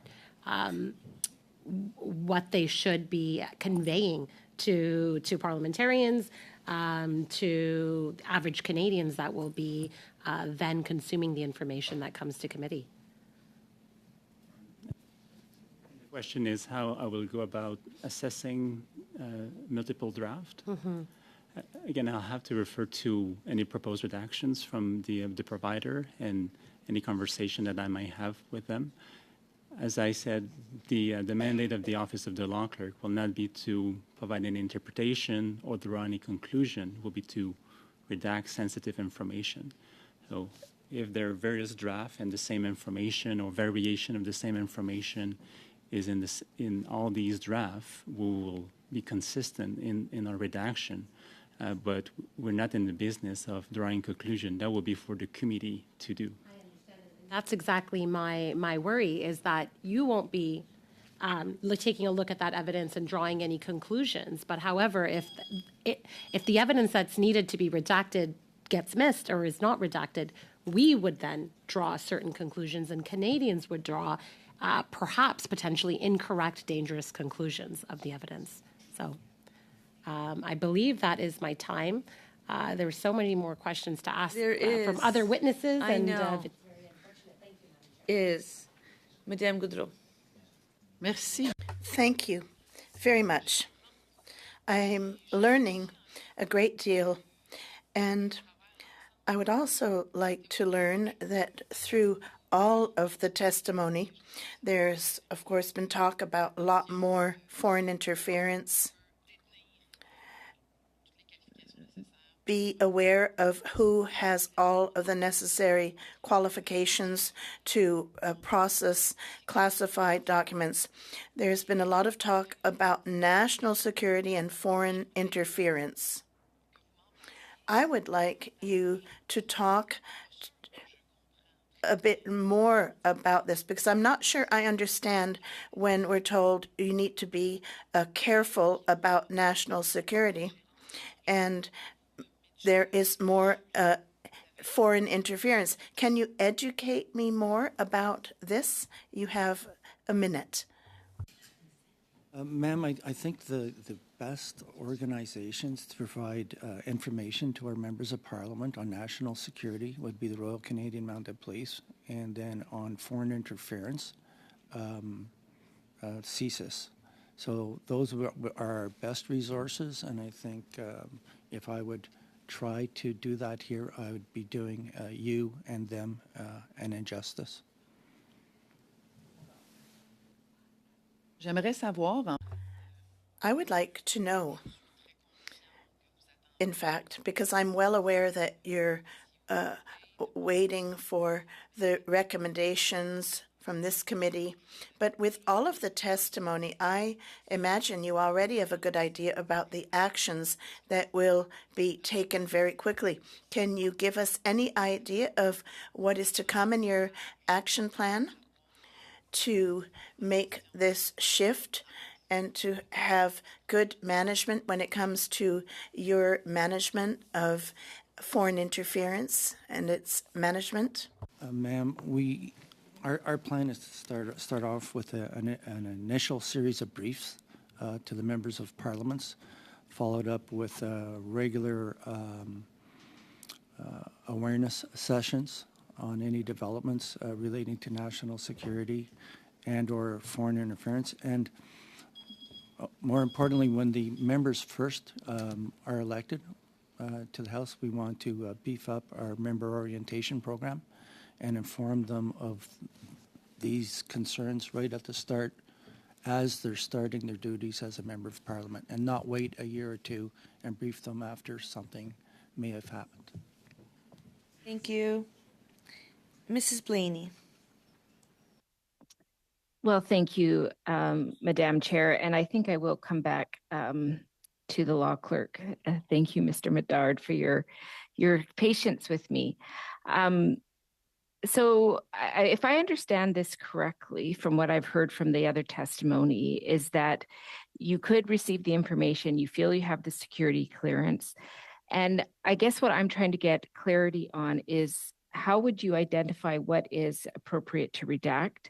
And have you done any research on how other countries that we receive information on do this? Is this a practice? Because one of the concerns that I have is that if we're doing a practice that doesn't make sense to our partners, it may limit their feelings of comfort to share information with us. And that is a significant challenge around national security. So, when I'm making decisions, I really try, especially in these issues, to not be partisan, but to be very mindful of the role that we all take to support the well-being and health of all Canadians.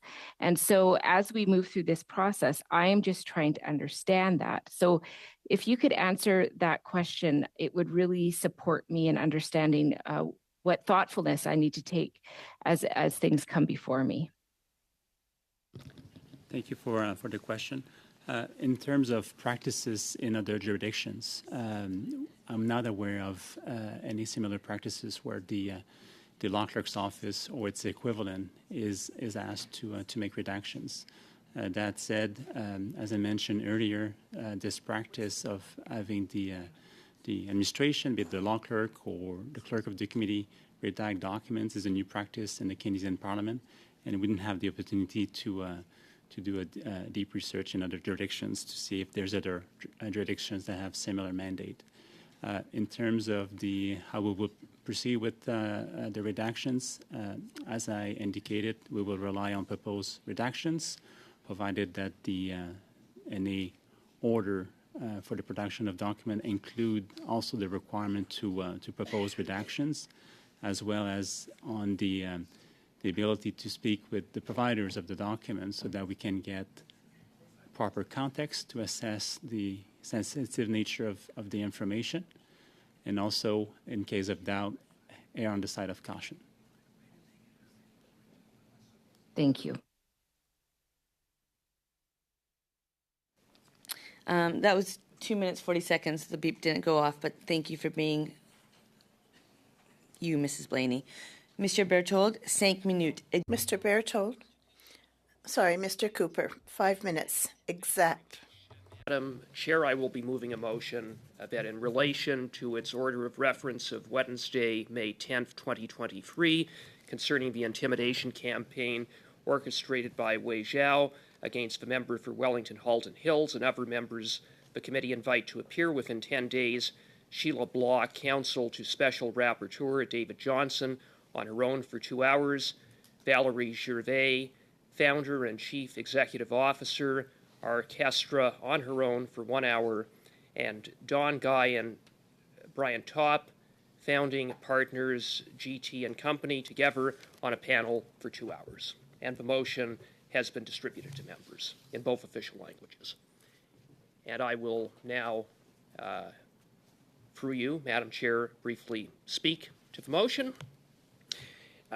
Since his appointment as Special Rapporteur, there have been troubling questions of conflict. Point of order, Chair. Sorry to interrupt you, Mr. Cooper. Point of order, Mrs. Blaney. I've just checked my emails and I have not received the motion. So I'm just checking when that's coming because I couldn't retain everything. So it would be helpful for me as we discuss this motion to actually have it.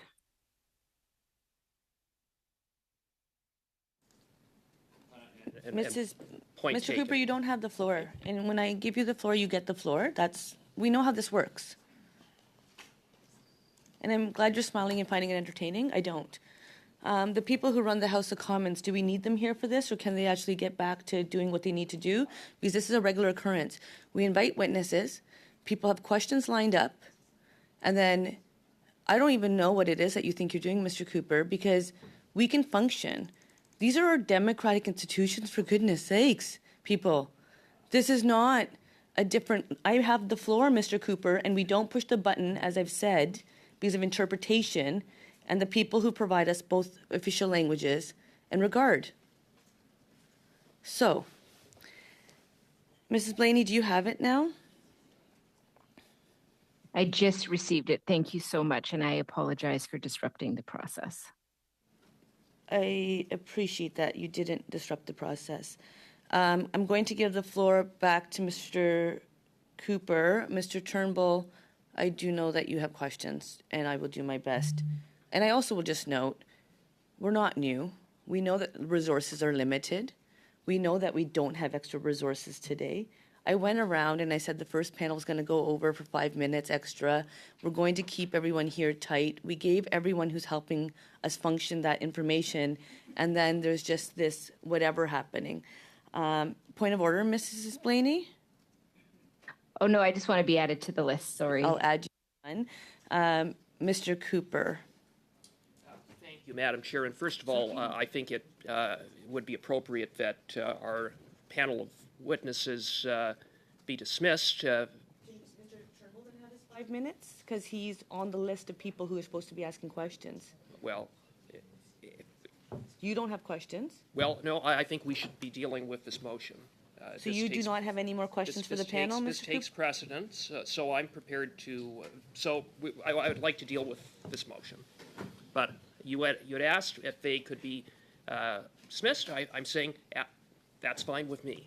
I actually asked Mr. Cooper, do you have any more questions for this panel? I have lots of questions I could ask, but I realized what the time is and the importance of getting this motion debated and voted upon. So does not have questions for this panel. I didn't say that. I said the opposite of that. So don't put words in my mouth, Madam Chair. You do it for a living, so I think it's going to be okay. What's good for the goose, good for the gander. I am going to, just for the record... Point of order. Point of order. You Mr. Berthold, point of order. The comments you just made in regard to my colleague are inappropriate. You've invoked reasons that are untrue. Madam Chair, I would ask that you withdraw that statement. Sorry, I pushed the button I shouldn't have. So what I think we should do as our way forward is allow Mr. Turnbull to ask his question. I'm just going to make my comment. Point of order. Forward. We've done this before. Point of order, Mr. Berthold. I raised a point of order, and I said I did not accept the comments you made in regard to my colleague. You said he stated things which are untrue. I don't know quite how you said it, but you put words in his mouth and you qualified what he was doing. It's inappropriate for a chair of a committee to do so. I ask you to withdraw those words. But I'm just saying, when it comes to putting words in a member's mouth, it's happened before. I asked if Mr. Cooper had any more questions, because then what I could suggest is that if he didn't, then I would go to Mr. Turnbull and give him back the floor to continue with his motion, as we have done in the past. I think we would be able to get agreement from the Bloc and the NDP to finish this, release the witnesses, and then give Mr. Cooper back the floor to finish this. I feel like that's a plausible way forward. Is that a plausible way forward? Madame la Présidente, juste pour être... Madam Chair, just so I'm sure, I'm going to suggest you seek unanimous consent to proceed as suggested. Giving the floor to Mr. Turnbull for his 5-minute round. Try to keep it shorter. Point of order, Madam And Chair. then we give it back to Mr. Cooper. Yes, Mr. Calkins? Madam Chair, I don't believe we can make the rules up as we go along. A motion has been moved. Nobody has indicated otherwise that the motion is not in order. And I suggest if you seek advice from the clerk will advise you that the business of the committee is now the motion. Mrs. Blaney, I'm assuming your hand is still up just to be on the speaking list for the motion? Perfect. So there's not agreement to allow Mr. Turnbull to have his time with the witnesses? The motion is before this committee. So there is not agreement to give you the floor, Mr. Turnbull. Is there agreement to release the witnesses? Yes. But Mr. Turnbull wants to keep them here. That's his prerogative. Monsieur, est-ce que vous... Are you in agreement? Blaney, are you okay with the witnesses being released? I am.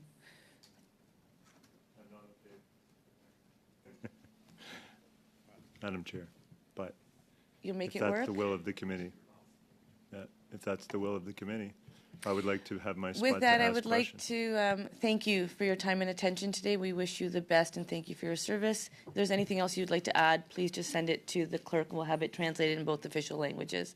Mr. Cooper, the floor is yours. Thank you very much, Madam Chair. From the moment that the Prime Minister's so-called special rapporteur was appointed, there have been serious questions about conflict of interest around Mr. Johnson, given the fact that he was a long-standing friend of the Prime Minister's father, the fact that he has had a relationship with the Prime Minister for decades, and the fact that he, up until his appointment as so-called special rapporteur, was a member of the Beijing-financed and Beijing-compromised Trudeau Foundation. Since Mr. Johnson's appointment, new conflicts have emerged. It turns out that not only is he a friend of the Prime Minister and was a member of the Trudeau Foundation, which on both counts disqualify him from being appointed to such a role to investigate Beijing's interference on matters that implicate the Prime Minister over what he did or failed to do to respond to Beijing's interference, which part of Beijing's strategy, of course, was to benefit the Liberal Party. But since then, it has now been revealed that Mr. Johnson selected as the lead counsel for his supposedly independent investigation none other than Sheila Block, a major Liberal donor who has, over the last several years, donated nearly $7,000 to the Liberal Party of Canada, and who was rubbing shoulders with the Prime Minister and the Minister of National Defense, at least virtually, at a recent Liberal Party fundraiser. He hired another Liberal, Valerie Gervais, a former ministerial staffer, as a communications advisor, and we now learn that he's taking advice from Don Guy, another Liberal, former Chief of Staff to Dalton McGuinty, as well as Brian Topp, a Chief of Staff to an NDP government. So in light of that, what we have are conflicts everywhere around this so-called special rapporteur, and on that basis, it's appropriate that these witnesses come and answer questions before this committee.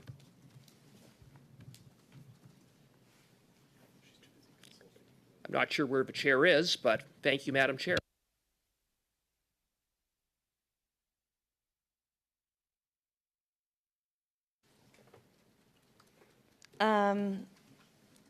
Mrs. Blaney.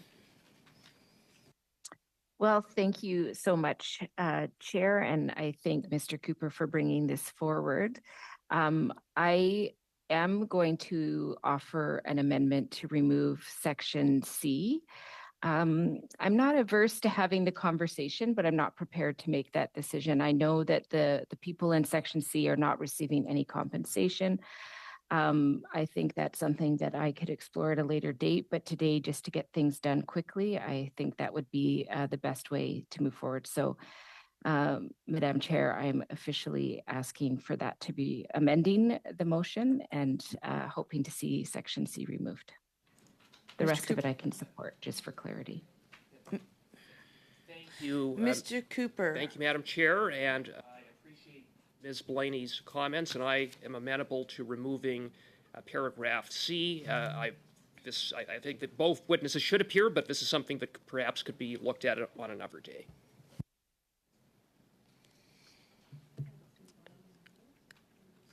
On my list for the motion, and then we have the amendment, I had, following Mrs. Blaney, Mr. Fergus, followed by Mr. Turnbull. Mr. Fergus? Yes, thank you very much, Madam Chair. I appreciate the amendment by, or the suggestion by Madam Blaney. I also appreciate that Mr. Cooper is willing to remove section C. However, I do have some problems with this motion as it stands, and I would like to make a modification.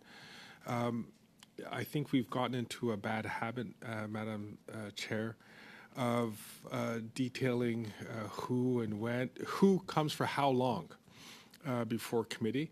And I think it's been very, very good that we've been able to do this, but now we're getting into the short strokes before the summer. So I would like to suggest that we maintain A and B, but we remove the times that are added to their appearances, and of course we'll ask the chair to please schedule this respecting the times within the next 10 days for these folks to come, but just allow the chair to and the clerk to be able to determine for how long these folks would appear before committee. Mr. Turnbull? Thanks, Madam Chair. I'm obviously a little disappointed that I didn't get my round of questions in, but I've let that go at this point. But looking at this motion, I don't really comprehend how this has to do with the question of privilege that we're here undertaking a study on. I can only imagine or speculate as to what the real motivations of calling these particular witnesses are, but I don't, based on what we've seen from the Conservatives in terms of dragging people's good names through the mud, I actually think that, I have concerns that this is just another way to attack, people that, don't really deserve to be brought into this. I don't have any problem with them in particular being witnesses. At the same time, I just don't understand the motives of Mr. Cooper. How does this pertain to the question of privilege? And to me, that's what we're here doing the study on.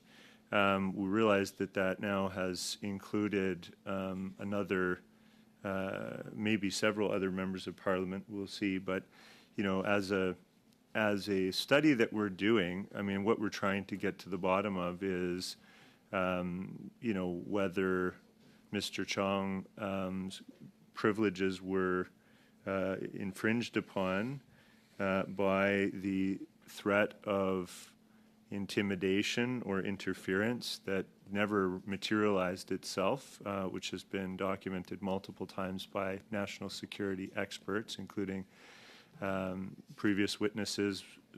National Security and Intelligence Advisor Jody Thomas said there was no actual threat. That's confirmation from Mr. Johnston's report as well. That's not to say that it isn't a serious matter and that we all take this seriously, because we do. but I don't understand the motives here.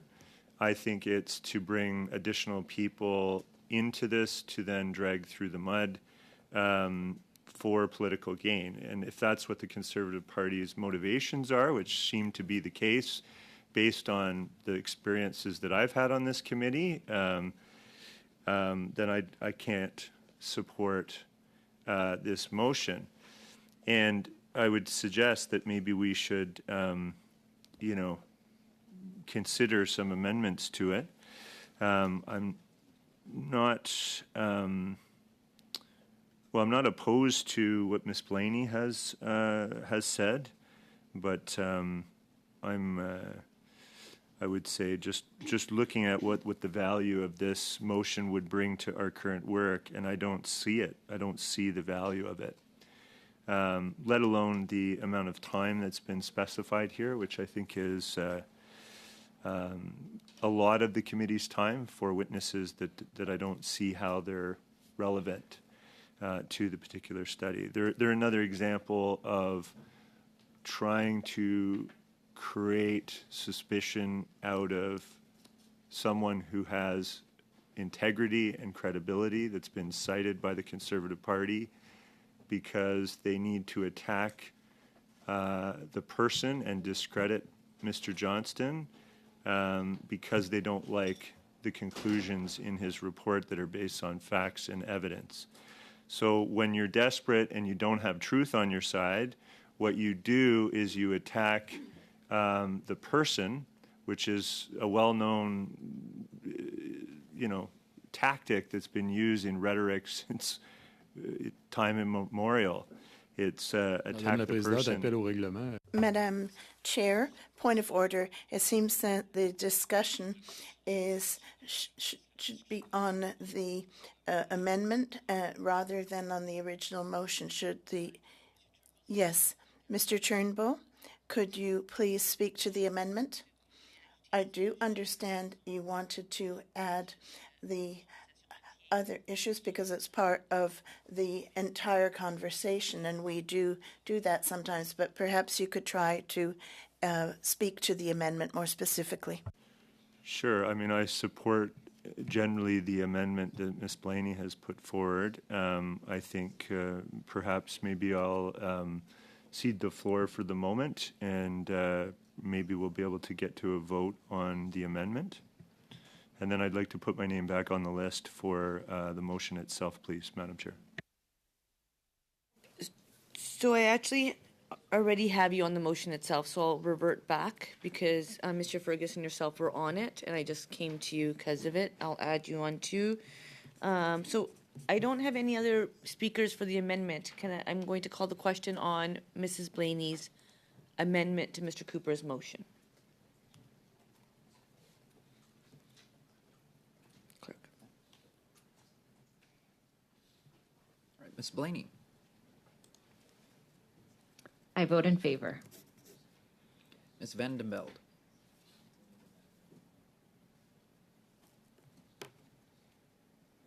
I vote in favor. Ms. Sahota. Yes. Mr. Turnbull. In favor. Mr. Fergus. En faveur. Ms. Batiste. Yes. Mr. Cooper. Yes. Mr. Nader. Yes. Mr. Calkins. Yes. Monsieur Berthold. Oui. Monsieur Savard Tremblay. En faveur. 11 yeas. The amendment carries. Back to be on the speaking list, Mr. Fergus, or point of order? You're on the speaking list, Mr. Fergus. So back to the motion now as amended. I have Mr. Fergus, Mr. Turnbull, Mrs. Sahota, Monsieur Fergus. Alors, Madame la Présidente, comme j'avais suggéré de rem- Madam Chair, as I had suggested when I spoke previously, I would like to move an amendment whereby the references to the hours of duration for testimony would be removed, and we leave it up to you, the chair, and to the clerk to decide with regard to the distance, we'd want to have a complete discussion with them, but we believe that this amendment has sense because it's a bad habit we'd adopted to require very specific hours for witnesses to appear before our committee. So my amendment is to simplify things. Thank you. Sorry, Mr. Fergus, can you repeat your amendment? To remove all references to the hours of duration of testimony of the witnesses.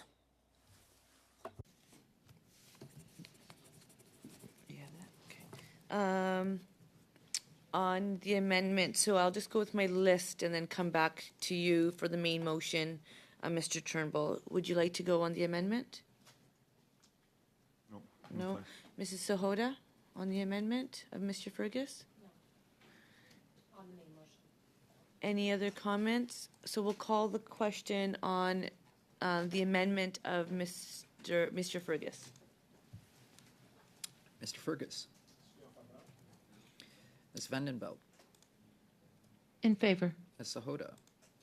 In favor. Mr. Turnbull. In favor. Mr. Batiste. In favor. Mr. Cooper. No. Mr. Nader. No. Mr. Calkins. No. Monsieur Berthold.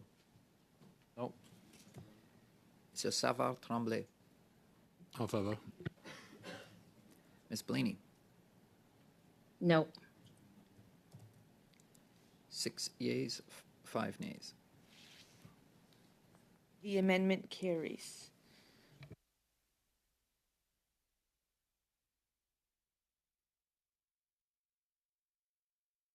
Mr. Fergus, just to confirm that our records show, you're moving the 2 hours, 1 hour for A and B, and are you removing the 10 days or no? The 10 days. Just the hours. Okay, thank you. We are now back onto the main motion as amended twice. My speaking list is Mr. Turnbull, followed by Mrs. Sahota. Mr. Turnbull. Thank you, Madam Chair. So, as it stands now, if I'm correct, we have A and B.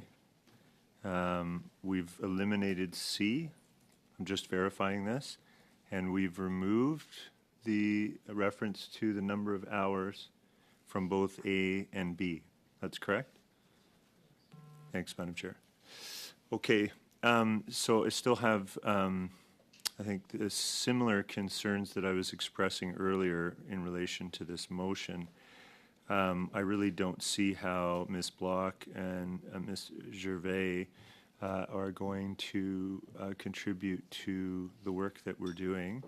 I think the appointment of the special rapporteur, Mr. Johnston, we had him come before the committee for over 3 hours. It was about 3 hours and 15 minutes, if I'm not mistaken, which is almost unheard of in terms of the amount of time that a witness would appear. And I thought he was very forthcoming and gave us lots and lots of clear responses and really spoke well, I think, to the detailed work that he's undertaken as the special rapporteur. So I know that that the committee has benefited greatly from his testimony, and I'm not sure why. Although I think what we witnessed, certainly from the Conservative Party, was an attempt that they've been, I mean, they're not even doing it subtly at this point. It's this attempt to drag Mr. Johnston's good name through the mud. And I personally, I think it's disgusting. I mean, I apologize to Mr. Johnston in a way on their behalf, even though I have no right to do so in a sense, but I just feel horrible for how he's been treated. And someone who was appointed by Stephen Harper, who Mr. Poilievre sang praises about for numerous years, as we all did, as a preeminent Canadian that served this country so well as the Governor General, and to have him be, his reputation to be tarnished for political gain just seems to me to be beyond the pale. It's kind of, it actually, it makes me feel really bad for him. I really, really do feel for him because, and I'm not saying that he deserves necessarily to be protected because he's such I think or that he needs it per se, but I really think that it's not merited in his case. So I don't understand why and how these two witnesses will give us more testimony that's really useful for, the important work that we're undertaking. There's so many other witnesses that we could be hearing from that I think have a forward-looking, an ability to look forward and say, okay, how can we improve our response on foreign interference? Or witnesses that we could have just heard from if Mr. Cooper hadn't used his opportunity to move a motion like this in the middle of a meeting that was where we had scheduled witnesses that were really relevant to, I think, a question of privilege. So when we have a question of privilege and we have the law clerk and the clerk of the House of Commons here and the sergeant at arms, we have important work to be done on the actual question of privilege. I had clarification questions for them, and I think very important questions as to how we can understand the potential infringement of one of our MPs' parliamentary privilege. And I know that the speaker ruled that there was a prima facie case here, and that's why it was referred to this committee, and that's why we're undertaking this work. But it seems a little strange to me that we wouldn't have the opportunity to fully utilize the expertise in the room. Okay, so I really just don't see the value of these witnesses for the current study. So I've stated that and given you some of my reasons. So thank you, Madam Chair. Thank you for not being repetitive, Mr. Turnbull. Mrs. Sahota. Yeah, I just wanted to state my, I don't know, with frustration or bewilderment. The last 4 committee meetings we've had, perhaps my count is off. I don't even know how many meetings we've had on the question of privilege so far. It doesn't seem any different than the foreign interference study. It's all blending into one. Generally, I've been on this committee for quite some time. We've had other questions of privilege. It's a constitutional and legal matter like we've heard here today. I believe the witnesses that were before us today were extremely valuable and actually I think would be beneficial in us getting down to the definition of intimidation, what we've heard from them today about this type of foreign action never having been looked at. So we're sitting on something that is precedent setting and I think quite exciting for us to explore and how we adapt and evolve with these given threats in the coming time. But my bewilderment and confusion comes from an area that we aren't even exploring that. We've already heard from testimony that threats were made. We've already heard that. So we're coming from a place of knowledge where we know foreign interference exists. We know that the last, in terms of election interference, the last 2 elections may have had attempts, but the elections were decided by Canadians and Canadians alone. We know that. And so what we should be deciding at this committee now is whether the level of threat or the type of threat or whether if in the absence of knowledge of a threat, whether we would now make a precedent-setting decision as to this being a privilege matter. That is before us. We haven't even begun to explore the actual issue, and the witnesses that have been put before us today are not going to get us any closer to us making that determination. So what is the point of us going in circles just for the circus that serves the CPC's political intentions and motivations? That's exactly what it is. It's all political tactics to see, how far they can take this game of leading Canadians down this road of mistrust in our democracy, how they can destroy and maybe burn down our institutions. That is the goal of the CPC, and that's all I can really make of all of this, because we're not getting down to what we should be doing to protect our institutions. Yes, we already know certain things to exist, so we need to now move forward from those.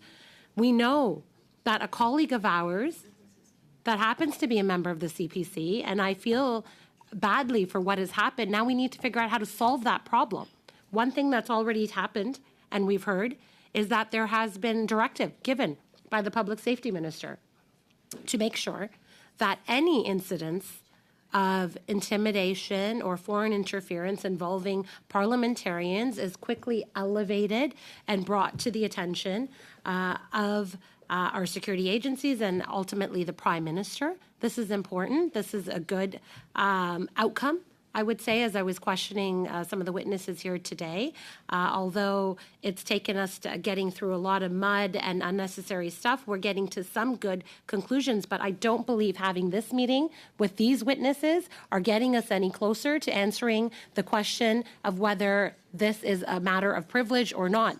These witnesses are not coming here would not be coming here with any knowledge as to whether this is a matter of privilege or not in this House of Commons. So, what is the point? The point is to distract, to create mistrust, and that's all we've seen in Pierre Poilievre's campaign so far, is no solutions, no ideas. It's just, let's tear this place down. Let's see how angry we can get people. Let's cause confusion and chaos where we can cause it. And that's exactly what these witnesses are being brought here in an attempt to do. I'm sure the witnesses will be wonderful and great because they're eminent top professionals in their areas. But what's the point of this? Because it's definitely not to get to the answers that this committee has been mandated to look into by the Speaker of the House of Commons. This is not our mandate, to drag other people's names through the mud unnecessarily, to attack them as to what they did 30 years ago. This is becoming normal, I guess, in politics in the last couple of years, but it's disgusting, quite frankly. It's absolutely disgusting, and I don't think any knowledgeable, eminent person is going to want to advise parliamentarians anymore, which is going to be a real shame, because we respect professionals in their field and require their guidance and their advisement at times like this when we are going through unprecedented situations that we have their service at our disposal. But no one's going to come forward anymore. And quite frankly, I don't even think anyone's going to want to become a parliamentarian in the near future if we keep going in this direction. At least nobody that has a reputation that they care about. So all I can say is that I'm a little frustrated by the joke that we're creating out of this whole situation. It's becoming, I hope that even what we saw in the House of Commons yesterday, running out there so the budget cannot come to a vote, running out and hiding in the lobby, voting on your phones, saying you're having technical difficulties, when quite frankly it's evident that no one's having technical difficulties, just to delay and waste time. This is another tactic to delay, waste time, confuse matters. And I don't agree with it, and I don't intend to vote If you cannot explain to me what your intention and what type of evidence you think that you will be garnering from bringing such witnesses that will help us in the question of privilege that is before this committee now. Thank you, Madam Speaker, or Mrs. Chair. Thank you. My list is exhausted, so I would like to call the question, if that's suitable. I am just going to make a comment real quick, and that comment is that today is Thursday. On Tuesday, vous voulez parler sur ça? Oui, donc je vais juste partager quelque chose, et puis, on Tuesday, the notice is out for Duhem for 1 hour, like it was requested by this committee, Morrison for 2 hours. That evening, as it was requested by this committee, is Vignon for 2 hours. On Thursday, as was requested by this committee, Minister Mendicino is appearing, and then we have 2 of the people who were on that list of witnesses that we had asked. So, the 10 days will be pending a deviation request, which the clerk has already put through. Otherwise, it'll be probably 10 business days. But we will try to swap around, but to be canceling people, and like that doesn't get us further ahead. So just to be mindful, we will do our best to have them here within 10 days. Should a deviation request not happen, it will be the 20th we'll be trying to put them in for, unless something changes. Oui. I just want to mention, in reaction to all this, is that we know that Ms. Block worked on the report in question. We know she has something to say. We don't want to put her on trial. It's just to dig further into the matter. I think that the different arguments stating that it is a sullying activity is not correct. We have a report that's given rise to questions. We have a report that's been challenged. We have a report that raises more and more questions. So I think that inviting this witness is far from being a public trial. I think the purpose, and after all, it is our duty to shed light on all this. Merci. Thank you. On demande la question. Then we can call the question. Ms. Sahota. No. Mr. Turnbull. No. Fergus. No. Batiste. No. Ms. Vandeveld. No. Mr. Cooper. Yes. Mr. Nader. Yes. Mr. Culkins. Yes. Monsieur Berthold. Oui. Monsieur Savard-Tremblay. Oui. Mr. Green. Yes. 6 yeas, 5 nays. Motion carried.